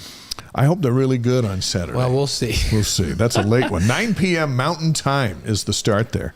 On Sunday, 6th-ranked Notre Dame and number 10 Miami, 5:30 on the ABC. That's going to be a very intriguing one. Yeah, a really good one. So. And then Monday's game was supposed to be more intriguing, but neither of them are ranked. TCU at North Carolina. Why North Carolina? Because Bill Belichick's making his debut. Right. And that's on ESPN. And I was back in North Carolina for a little bit for my uncle's funeral, and all the talk is that Bill Belichick's just changed the recruiting trajectory for North Carolina. So we'll see. We will see. They got to rebuild on their hands because you can't recruit and change it in 1 year. We'll see. Neil's joined the stream from Tucson. Exciting times to be a Coug. And the Cougs are coming down to Tucson this year to take on Arizona. That'll be an interesting night. Yeah. A couple of high school recruiting updates. We told you we'd do this on our show as we move through because, one, the recruits are that good, and they're on our radar. And there's a bunch of them, but we just kind of, hey, if someone did something spectacular, and Ryder Lyons threw for 408 yards and 4 touchdowns, ran for another one, put on a show on ESPN Saturday night. 19th ranked Folsom beat Grand Union, California, 51-13. The broadcasters turned this thing into a BYU preview show. Yeah. And Trevor Manich, our friend, was the halftime analyst. Of course. And he continued it. You couldn't pay for the kind of pub that BYU got on a Saturday night on ESPN and what they got. That stuff helps recruiting the next year's class. So, and how about Brock Harris? We keep talking about what a star he is going to be. The 4-star tight end had 2 touchdown catches in Pine View's loss at Cedar City. He has 5 touchdown grabs through 2 games. Remember, last week he had 200 yards and 3 touchdowns in the first quarter. Yeah, he's off to a great start. Cougars in the NFL, by the way, will know who the Cougars are in the NFL tomorrow afternoon at 2 o'clock Mountain Time. That's when the rosters are are put out. Some are leaking out tonight as they move through the process. And Jacob Robinson, talk about a punch to the gut. Yeah. Was on track from everything we'd heard to make the 53-man roster. To be in the 2 deep at corner. For the 49ers. He broke his arm in an exhibition game on Saturday, and we'll just see what that means for his future. But, man, he had a great camp, and I hope the Niners go, now you're one of us, so we're going to heal you up and bring you in. But, man, this is a tough deal. Just the worst timing. Healthy guys play, and unhealthy guys get cut. Yeah, so we'll see. My feeling, you mark my words, he was so impressive, and he kind of came from off the radar to squarely in it, and he was in the rotation as the number 2 at corner. I think he heals up in 6 weeks, and he's back. He's back on that team. And even if he's not activated in 6 weeks onto the active roster, worst case scenario, he'll be on their practice squad. And I feel like before the season's over, he'll be back on their active roster. Hope so. So, all right, here comes the Relight Athlete of the Week, presented by Redmond. The secret is in the salt. Learn what it can do for you at Redmond.com. Tonight, Wise Guys proud to honor Bear Bachmeier. Why do we do that when he hasn't even played a game yet here at BYU? Because he won the starting job as a true freshman, and we're going to see something we haven't seen before on Saturday night.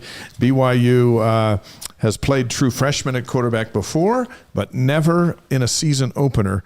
And here are the Bear facts about Bear, our Relight Athlete of the Week. Yeah, let's start with he's 6'2", and he's 200, and they're listing him at 225 now, which is interesting because they were listing him at 235 not that long ago. Yeah, I don't know if he lost 10 Do you think he lost 10? I think he lost some. But he's a big boy. Let's just say somewhere between 225 and 235, and he still can run like crazy. Yes. So it's good stuff. Growing up, he played linebacker and running back. When he moved to quarterback, he just kept that 47 that he had from being an RB and an LB. That he's going to wear 47 on Saturday. It's another first for BYU. They never had a quarterback wear 47. I don't think college football's had one. It's going to be interesting. During his high school days, Bachmeier accounted for 6,810 yards of total offense. He threw for 59 touchdowns. And he also rushed for over 1,700 yards, 1,724 yards, and 33 touchdowns. The thing that pops out to me when you just read his stat line, he averaged 10.6 yards an attempt, Dave. This is why Chad Lewis, who was on the show last week, said, I'm not going to compare him to Taysom because no one can, right? But he's got a lot of Taysom Hill in him. Well, people say to me, when they come up to me and they say, like, I heard he's a big guy, does he look like Taysom? And then I just have to go, come on, people. Like, nobody in the NFL looks like Taysom. But can he be really, really productive running the ball like Taysom? Yes, he can. He's got some Taysom in him. He's got a little bit of Taysom in. But for the record, nobody looks like Taysom. Nobody's ever looked like Taysom. Nobody will ever look like Taysom. Taysom looks like a statue carved out of granite and runs a 4.38 40. It's stupid. Bear originally signed with Stanford and graduated early so he could compete in spring practice. After the Cardinal fired Coach Troy Taylor, Bachmeier transferred to BYU, who was kind of second in his list back in the recruiting days. Anyway, he got here in May, beat out McKay Hillstead and Trayson Bourget for the starting job. Yeah, and he earned it. He earned it in fall camp. And another note, Bear's brother Tiger graduated from Stanford. Also, by the way, 2.5 years in computer science. Yikes. Yeah. Smart kids, right? He also transferred to BYU. Tiger's an outstanding receiver. He'll be in the rotation playing that slot receiver for BYU. I saw him make a crazy catch on film the other night. Bear's older brother Hank played quarterback for Boise State, and they rolled in here in 2021 and beat undefeated and 10th-ranked BYU. So when I was talking to Bear today, I said, does Hank remind you that he actually has the first family win in the stadium? And he said, yes, he does. Yes, he does. And so we've seen the Bachmeiers before. But on Saturday, Bear will make history at BYU, not only as the first true freshman to start on opening day, also, as mentioned, the first quarterback to wear number 47. There you go. So Bear Bachmeier, he's our Relight Athlete of the Week, presented by Redmond. The secret is in the salt. Learn what it can do for you at Redmond.com. That got us thinking there are some notables who wore number 47. They weren't the quarterback. Yeah. But we all know who they were. Ziggy Ansah wore number 47. That's right. Todd Shell, first-round draft pick of the San Francisco 49ers, wore 47. And Paul Walkenhorst wore 47. That's right. So, some good players. Never a quarterback. So, we'll see it. All right, let's roll out our interview with Heather Olmstead, the BYU women's volleyball coach. We had to record this just before her meeting tonight before we came on the air, and DJ has it ready. And let's do some volleyball on the Wise Guys. Our next guest is ready to fire up her 11th season as head coach of the BYU women's volleyball team. Cougars open the season on Friday with a pair of matches at the Smith Fieldhouse as part of the doTERRA Classic. Our pleasure is always to welcome Heather Olmstead back to the Wise Guys. How you doing, Coach? I'm good. Thanks for having me. It's a pleasure. You've had a golden summer. What was it like to coach Team USA to the gold medal? You know, you told me to have it ready, so I have it ready. Yes. Got some pins of some of the countries you exchanged. I still got to get a few more, but thank you. It was pretty awesome. Just the opportunity to represent the United States of America, to be able to go to Colorado Springs and be around a lot of Olympians that are training there, and then go to Costa Rica, to learn from the staff and the players, and then be able to bring that back to BYU, to represent BYU on that stage. I mean, all of it is just priceless for me, the opportunities to keep learning and to grow, and then be able to give some of that knowledge back to my staff and our team. Always looking for those opportunities, and just so grateful that I've been a part of it. And this isn't new stuff for you, Heather, because last year you coached the U21 team to gold at the Continental Championships. And so back-to-back years, what's that been like? You've been involved in the long haul here now. Yeah, it's been 10 years. I got involved in 2015, my first year as a head coach here at BYU. From Karch Karai asked me to go to the Pan Am Games in Toronto, Canada. And so it's almost been consistent. There's been a couple years where I haven't coached USA in the summer and taken a summer off here or there. But just, it's been incredible now with the changeover from Karch going to the men and Eric Sullivan taking over the women. You don't know what that's going to look like. So every chance I had to work with Karch and his staff and Luca and those, as well as now Eric Sullivan, is just incredible for me and my growth. And so being able to be the head coach last year of the U21 team and then continue that this summer, that opportunity, it was a 2-year deal-ish. They wanted to keep some continuity there with the coaches. And so where they go from there, not quite sure, but just the opportunity to learn from those coaching staffs to represent USA, to wear the jersey, and to try to just learn more about international volleyball, the rules. I mean, we have players, we have more pros than we've ever had playing international, and 3 that are playing Salt Lake Love here in the States.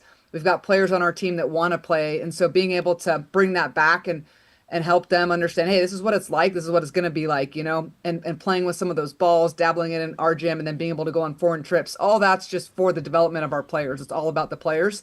And if I can do anything to help them, I want to. And so I've been given that opportunity, and it's just been priceless. Well, Coach, let's go back to the medal. If you'll hold it up, I want you to describe it to everybody. And when you win a gold medal like this, do you then have to go, does the whole jewelry box now out the door and you got to go get stuff that goes with the gold, or how's that work? No, I actually don't have any of my medals out. I've got some volleyballs you can see up, but I put all my medals away last year because my sisters told me it was getting clunky.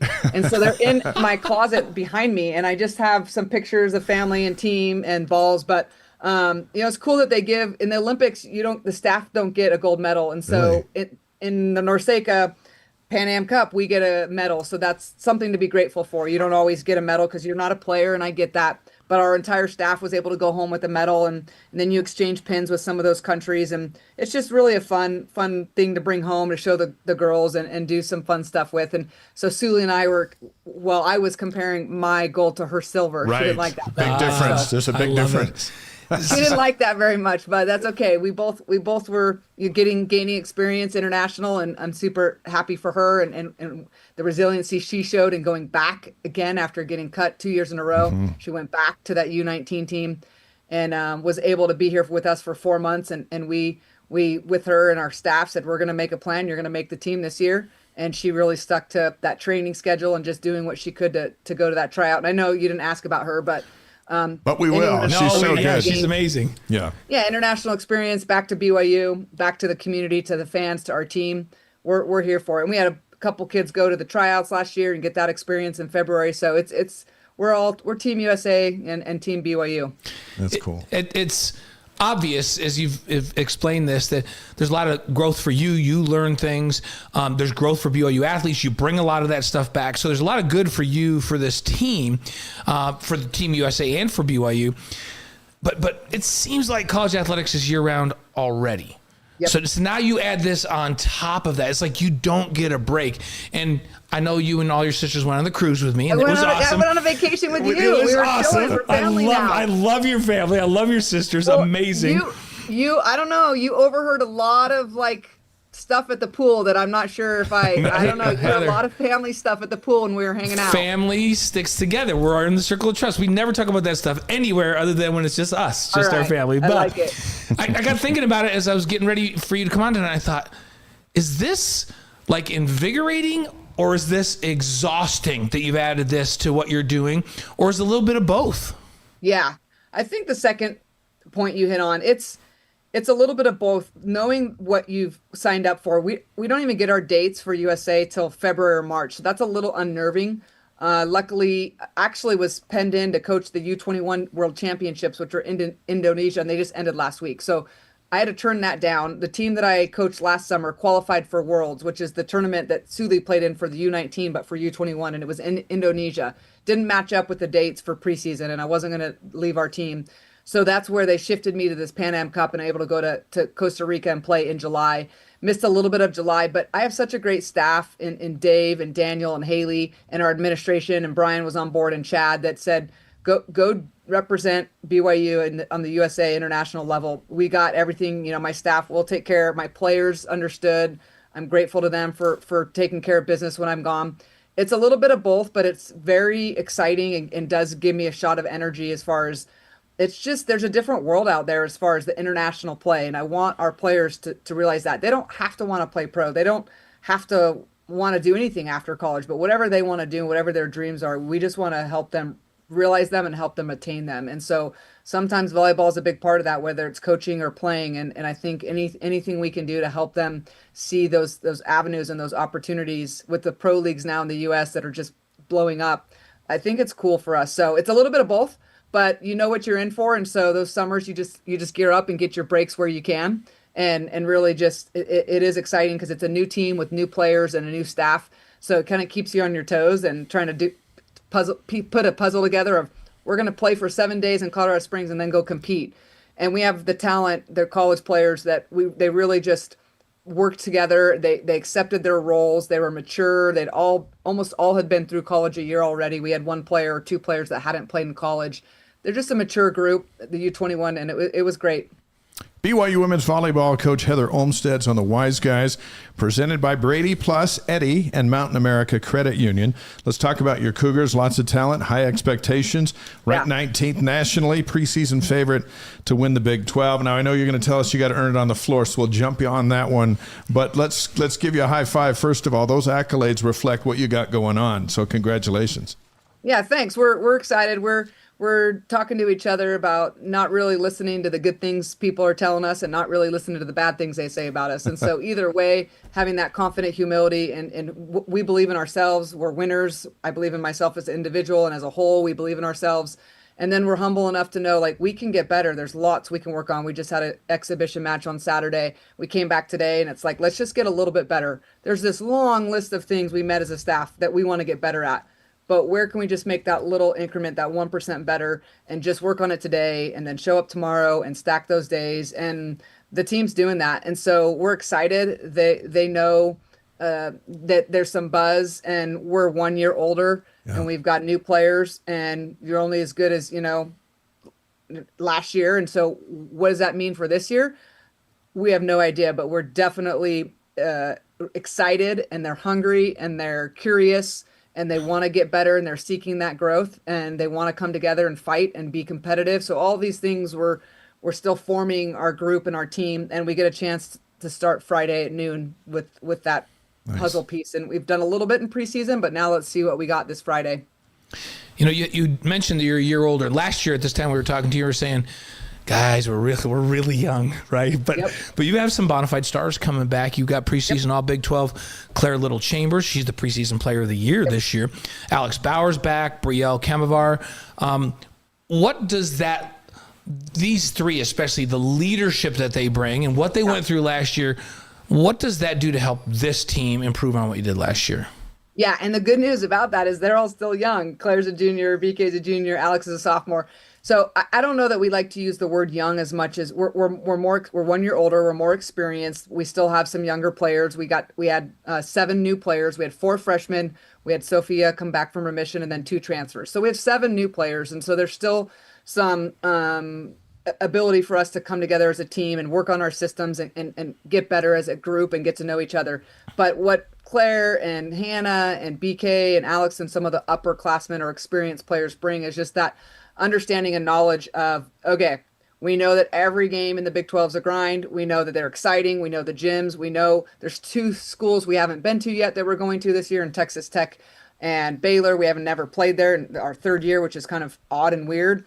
But they're more emotionally able to understand the highs and lows of what we're going to go into. And they're able to chat with our younger players about that and get them a little bit more, hey, this is what you can expect. When we're all kind of experiencing it, the Big 12 and just that youngness together, and we really didn't know where to go, for some of that stability. And I think as a whole, the group is better, and we're better if we stick together and we just lean on each other. But there are going to be some highs and some lows, and I'm pretty sure, and I'm excited to see this group really be resilient and get through those. Doesn't mean, I always tell them we're not going to win every game. And I remember one year we almost did. We went 30-1, and yeah. I was like, oh, I ticked them off or something. But so they always joke about that. Heather, when you tell us we're not going to win every game, or I say, hey, we're not going to win every point. Like, we can't win 25-0. Y'all understand that, right? And they just shake their head. But that's the reality is, that mental toughness and that resilience is how you bounce back the next play. It's not that I never get frustrated or I never show my emotions on the court. It's, okay, next play, shake that off, and now what am I going to do this next play? And I think our group is learned that and learning that, and that's pretty cool. Coach, every now and then a player comes along that's just a little bit different. Basketball's dealing with one, football's got one. You have one with Shirley Davis. You talked about her a moment ago. The Big 12 Newcomer of the Year coming in, was a star with the USA U19 team over the summer, was the best outside hitter in their world tournament. This one, and I had a chance to interview her on Sports Nation. There's something special about this one. What is it? Yeah, she's a feisty one. She wants to win. She knows what she wants. She believes in herself. And I think magic can happen when those 2 things get put together. She's still learning. She's still growing. She wants that. Again, she came in January and was open to coaching and was open to how can I get better? How can I make this USA team? How can I help BYU get better? But just the resilience that she showed in continuing for me to see a young player be resilient in those steps that she took for USA was impressive. And now she gets the chance to be resilient here, whether it's this weekend during 3 matches in 30 hours and the next weekend, and just some newness starting school, all those things. And so she's super excited to represent BYU. She's a fighter. She plays with great energy and emotion. She's a high volleyball IQ. She's got a great arm. I mean, I could go on. Played a lot of volleyball. And she really wants to represent as best she can. And so we're excited for her to get out on the court and show everyone what she's capable of doing, but in doses, right? Trying to rein her in and say, hey, this is a marathon, not a sprint. This is a 4-month season. We got to just take each match, each day, each practice. How can we practice a little bit better? How can we get better in we haven't played matches yet, but once we have some data and matches, what does that look like? As teams start to scout our team and our players, it's going to be more difficult to get the same kills, and people are going to serve our outsides every ball and preparing our outsides for that. We know that it's coming their way. And so it's going to be a learning process, her first experience in college, as well as some other freshmen and some newcomers. So we're there to help each other. We're there for it. We're going to lean into those uncomfortable moments and be comfortable being uncomfortable. And we're going to be there for each other. And I think she'll be a fantastic member of our team that Cougar Nation can get really excited about. Oh yeah, the Rocks. Yeah, that's going to be fun. It's. I'm not sure what we're supposed to do though, because, we asked Ed Eyestone about like track recruits, and we said like, is this person the AJ DeBance of track? And he goes, no, AJ's the. I'm trying to remember. Like they just brought in the top U.S. high school miler in history into the track program, right? And he's like, no, AJ's her. Like, she's not AJ. AJ's her, right? And then the golf coaches are on, and they say, no, Akina is the best high school golfer in the country. Like, he's the best. AJ's him. He's Akina, right? And so, I don't know, maybe we should be saying that AJ is the Sully Davis of basketball, right? Is that what we should be doing? Is she that good? Yeah, I love it. I think it's exciting. It's a great time to be, BYU fan and to support and to just, we have such great the rock, like you mentioned, Cougar Nation that stands by us no matter what. And so I think it's a great time to come watch these athletes. They know that they're, here to entertain, but they're also here for a job. They have a mission. They want to be great for each other. They have goals themselves. And so, yeah, checking out everyone on our team, all the work they've put in the summer over the past year, everyone's done the work, and it's going to be really exciting to see what this group can do together. Our pleasure to be joined by BYU women's volleyball head coach Heather Olmstead on the Wise Guys live on YouTube, Facebook, Twitch, and wiseguys.com. Our 5 questions, and we'll roll out with this tonight, are presented by strategysquare.co. So we're going to play a game that we played with Jen Rockwood and with Hall of Fame receiver Austin Colley. It's called What Are You Most Proud Of? We'll present 3 things, and then you choose, which is the which coolest. of those 3 you think is, that you're the most proud of. Yeah, they're most proud of. Okay. So I try not to have pride. So excited about or grateful, or is it, I don't even know what you're going to say. I didn't see those 3. It can even be like just as simple as, that one's kind of the coolest of them. Yeah, which is the coolest, which is the most. I can be cool. We're giving you the multiple choice. You can say, that one's kind of the coolest. And it's all about you for the next few minutes. It's about you. So let's go. Okay, here's question 1. Yeah. So here's your 3 options. Option A, you have the highest active winning percentage of any NCAA Division I women's volleyball coach, 848 for 257 and 46. So highest active winning percentage. That's choice A. Okay. Choice B is fastest coach to reach 200 Division I wins in history. 225 games. You made it to 200 and 225 games. That's nuts. Okay, let's just say that right there. And then C, the 3rd fastest coach of all time to reach 100 D1 wins. Took you only 111 games to get to 100 wins. So, which of those are you the most proud of? Which is the coolest of those 3? I'm always going with the players and the team first. So I'm going with option 1 because that means we've had a lot of really good players. How long I've been here, the players, it's all about the players. They're the magic, my staff as well. And so I didn't score 1 point. I didn't pass 1 ball or kill 1 ball. So it's all about them. So all their names should be on that. But that's pretty cool because it represents just the program as a whole, the tradition that Elaine Michaelis started, trying not to screw it up behind her, and just so grateful for the winning tradition that our players and staff and administration just provide for us. So option 1. There's no wrong answers here. Wrong answer. All right, here's question 2. A, 10 NCAA tournament appearances, which is every year. B, 6 Sweet 16s. Or C, the 2018 Final Four. Which are you most proud of? That's easy. 2018 Final Four. Okay, that group is special. They're unbelievable. The journey that we had with that group was something to just treasure for the rest of my life. Our connection with those players and that staff is priceless. So, C. There you go. And was that the 30-1 or 31-1 team? That might have been one of those. Yeah. That might have been the team I ticked off when I said, we're not going to go undefeated this year. I think you need to say that to this team this year then. Okay, here's number 3. Your first option. Top 25 ranking for 180 straight polls from 2015 to 2024. Only 2 weeks outside of the top 25. That's A. B is number 1 ranking for 11 consecutive weeks in 2018, which is pretty dang cool. And number C, the number 4 seed in the 2018. That's the highest tournament seed in program history. So what's C again? So C is that you got the number 4 seed in the 2018 NCAA tournament, which is the highest seed ever for a BYU volleyball team. This is hard. Yeah, well, these are the hard ones right here. Yeah, it's hard. Yeah, I'd say option 1. I mean, it just proves that the tradition of our program and the players and how hard they work and the respect. Obviously, it's respect, right? Because every year, the fact that we're ranked preseason 19 is respect for the tradition and respect for the players coming back. So, and then they earn it. They work hard every week. It's not for that. It's not to stay ranked. Those are just people voting. So we try not to care about what people think about us. But again, I think that that was pretty cool in 2018 to be ranked number 1 for 11 weeks and the seeding. So I'll go with option A. All right. Okay. We got time for the last 2 questions here. Here's question 4. A, you have 29 All-Americans. B, 5 West Coast Conference Players of the Year.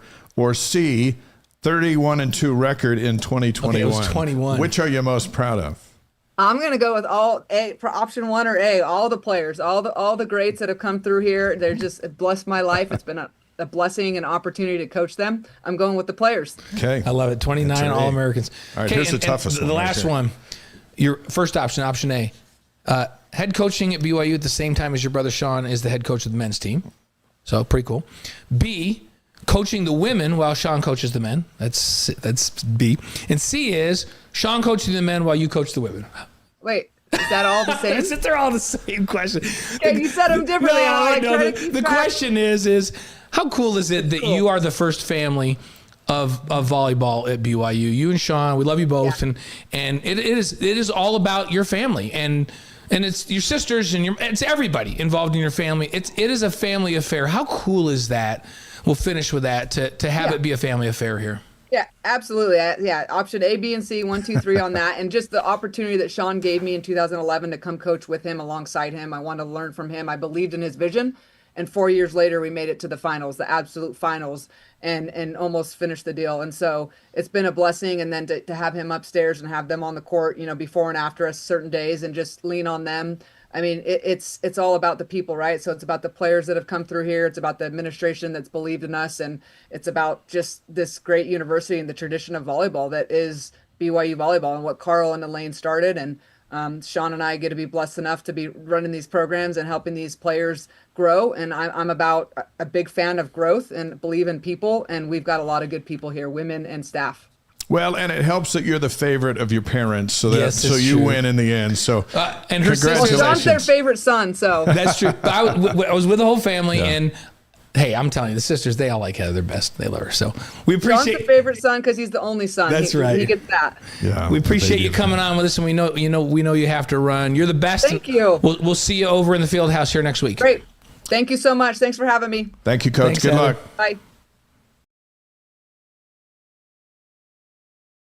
With us on the Wise Guys, and we taped that just before the show started tonight because she has some team meetings. But we wanted to get with her because the season opener is Friday. And before we get to the details on Friday, as we were watching this interview air, as you did, we were talking about the run of coaches at BYU. Diljeet Taylor's going to join us next week. Yeah. Men or women, doesn't matter. This is a phenomenal time. We talk about the athletes and that they're bringing in. You look at the coaches and you just go, wow.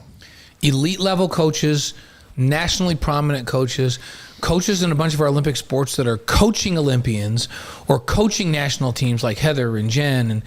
And it's incredible, the level of coaches that are in this program. And it's no surprise that with the proper resources and in a league where there's visibility, that their recruiting classes are just off the charts and like they've never had before. Shout out on the live stream, Keith in Lubbock, Texas, Brent in Boise, Idaho, Sylvia in Wisconsin, Trayson in Savannah, Georgia, Grant in Fredericksburg, Virginia, Jim in Coeur d'Alene, Idaho, who spotted David Nixon up there golfing today. What in the world? That's why he's not on AFR tomorrow. Now we know. He told us he had a very important previous engagement. Yeah. Well, that engagement was 18 holes. It was probably 36. You can run, but you cannot hide We know from where the you are, Wise Nix. Guys. We are. So. Thanks for being on the stream with us tonight. Now let's get to some volleyball notes. They're number 19 in the country. This week is the doTERRA Classic at the Smith Fieldhouse, so it's the season openers. Fairleigh Dickinson at BYU Friday at noon. And then Central Michigan against the Cougars Friday night at 7. And then High Point is at BYU Saturday at 4. All those on ESPN+. And so they're getting a bunch of games in 48 hours. Yeah, a bunch of home games too, which is great. So soccer is 2-0-1. Number 19 BYU upset number 4 UCLA 1-0. Ellie Walbrook's goal in the 15th minute won the game. And then it just held up the whole night? Won the game for the Cougs. The last time UCLA came here, you and I were there, UCLA was number 1 in the country, and BYU they got beat. On the way to, UCLA. If I'm UCLA, I don't come to Provo anymore. This week, coaches poll will be out tomorrow, so we'll see. We're thinking somewhere between 10 and 15, probably. Yeah, I think so. And the top drawer soccer had him at number 11. Auburn's at BYU Friday, 7 p.m., ESPN+. Cross country, the preseason national rankings come out tomorrow. So we expect the women will be number 1 and the men should be top 5. We'll see what happens there. The Autumn Classic is their season debut. That's September 6th in Orem, Utah.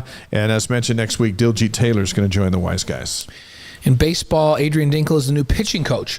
Dinkle comes to BYU from the Yankees minor league organization, so that's pretty cool. Yeah. And pitching is what it's all about, right? You called a bunch of those games and said pitching, pitching, pitching. Brandon Zastrow is the director of pitching development. Zastrow was an undergrad assistant at Arizona, which won the Big 12 tournament last spring. Next week, former Cougar baseball star and Cubs all-star third baseman, our good friend Vance Law, will join the Wise Guys. That's going to be cool. And as we say that, Eric from Singapore checks in.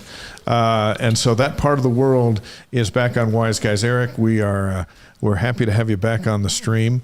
And he was saying Singapore, all games at 8. He says, can all games be at 8 p.m. this year, which is with church at 1 p.m. here. I can watch live for my Sunday morning devotionals. There you go. So we'll try to get those 8 o'clock starts for you, Eric, over in Singapore. No promises, but we'll work on it.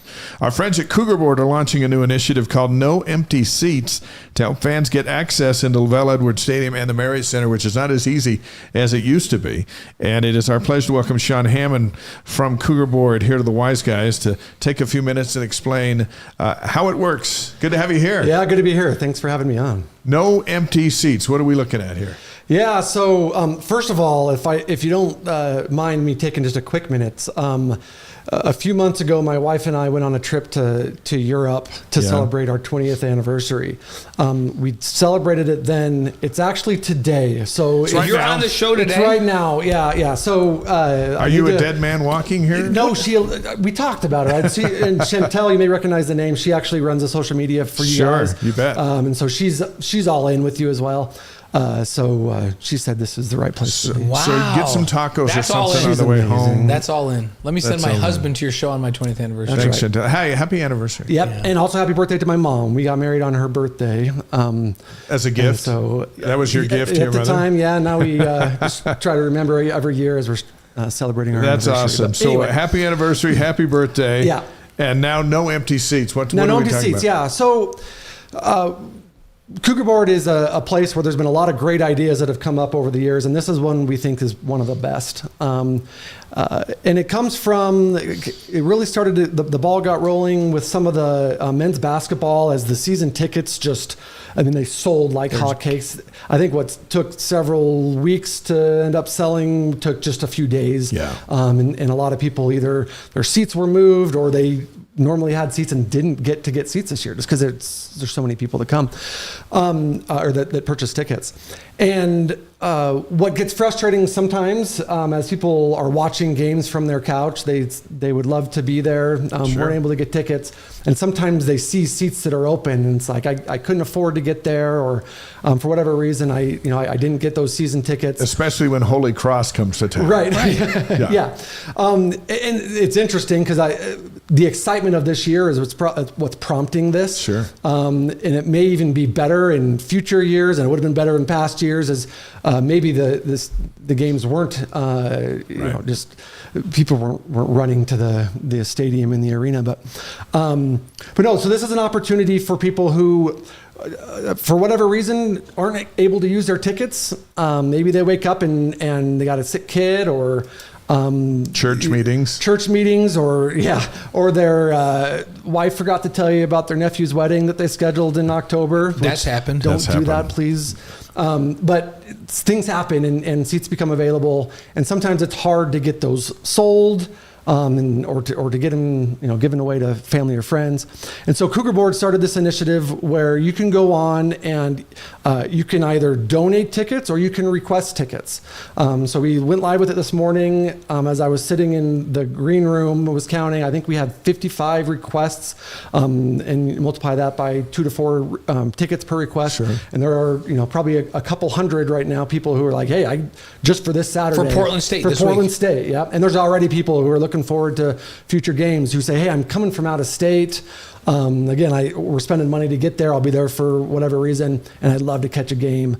So there's already excitement for future games, and obviously even basketball games that are listed on there already are starting to get some excitement.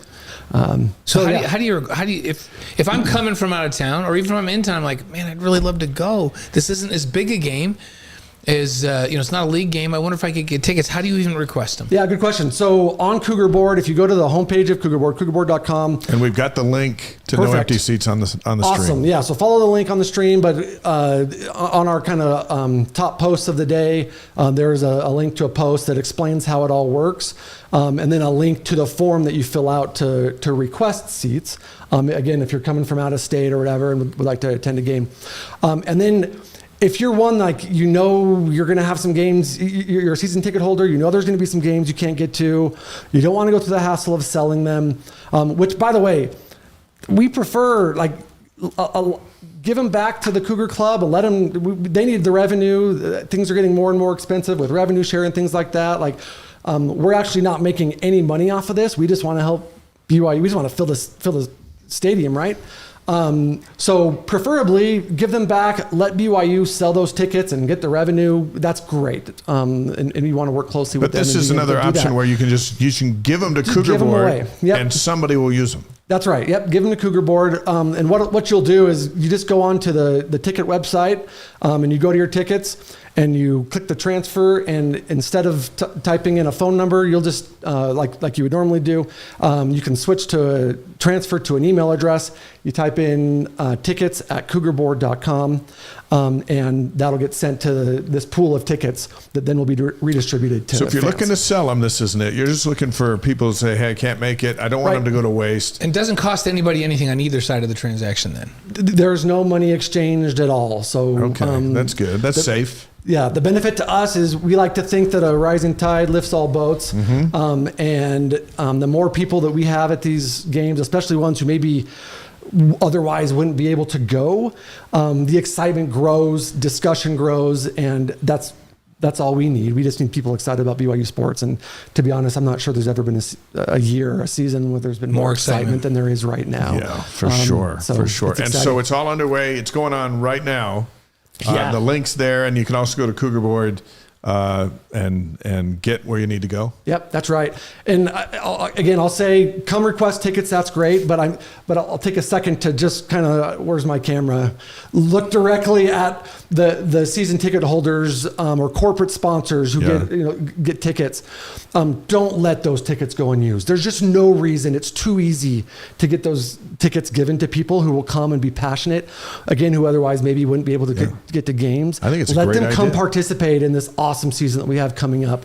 No empty seats. Let's fill them all up. No Empty Seats, the new initiative from Cougar Board, which, as you know, has been hopping because the season starts Saturday and everyone's got an opinion about everything, and we're happy to move that forward too. So, Sean, thank you. No empty seats, and let's make sure there aren't any empty seats on Saturday night. Any games? Yep, this Saturday for sure. Awesome. Thanks, guys. Thanks for having me on. Thanks for swinging in here. You got it. Should we wrap up with On This Day? Let's do it. On this day, on August 25th. This is the part of the show, since we're all living on the planet, we thought, well, this gives us some fun stuff to talk about, things that have happened on this particular day that maybe it influenced your life, maybe it didn't, but they're fun to talk about. By the way, Michael's in on the stream. A little late, Michael, from Idaho Falls, but we love having you here. And the beauty of Wise Guys on Twitch, on Facebook, and on YouTube is you can just watch this over and over for as many times as you want. So, So, on this day, on August 25th, let's go back old school. We always go back old school. And we're going to start with 1609 this time. That's old school. Yeah, in 1609 on this day, August 25th, Galileo demonstrated the first telescope. Where would we be without the telescope? We wouldn't see Mars. Yeah. On this day in 1817, New Orleans is founded by French colonists, and I ask myself, where would we be without the beignet?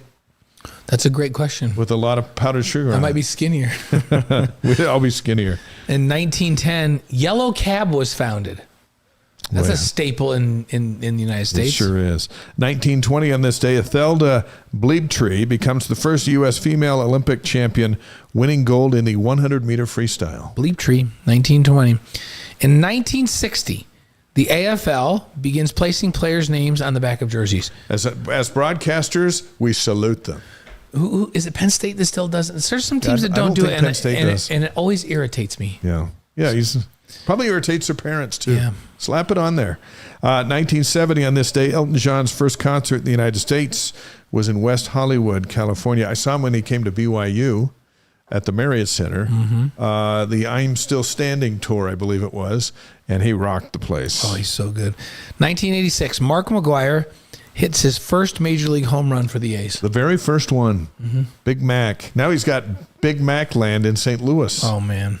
1991 on this day, Carl Lewis sets the world record in the 100 meters in 9.86 seconds. What do you think, Parker Kingston, what's going to be his run in the 100 meters when he's returning kickoffs on Saturday night?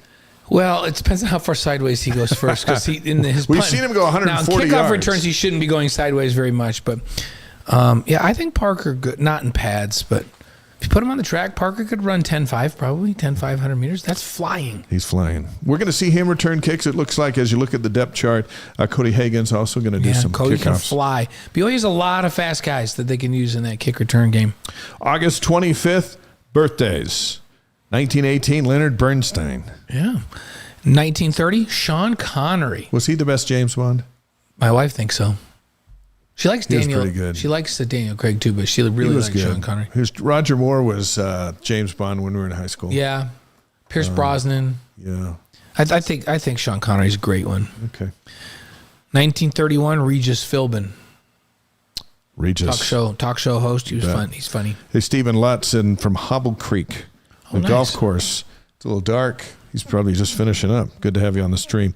1946, Rollie Fingers, Hall of Fame pitcher, was born on this date. They just chose the new James Bond. Wait, DJ sent us a message. Who is that while we're talking about it? Like you can yell it to us, or you can just put it up. A lot of us thought it was going to be the Superman from the last Superman.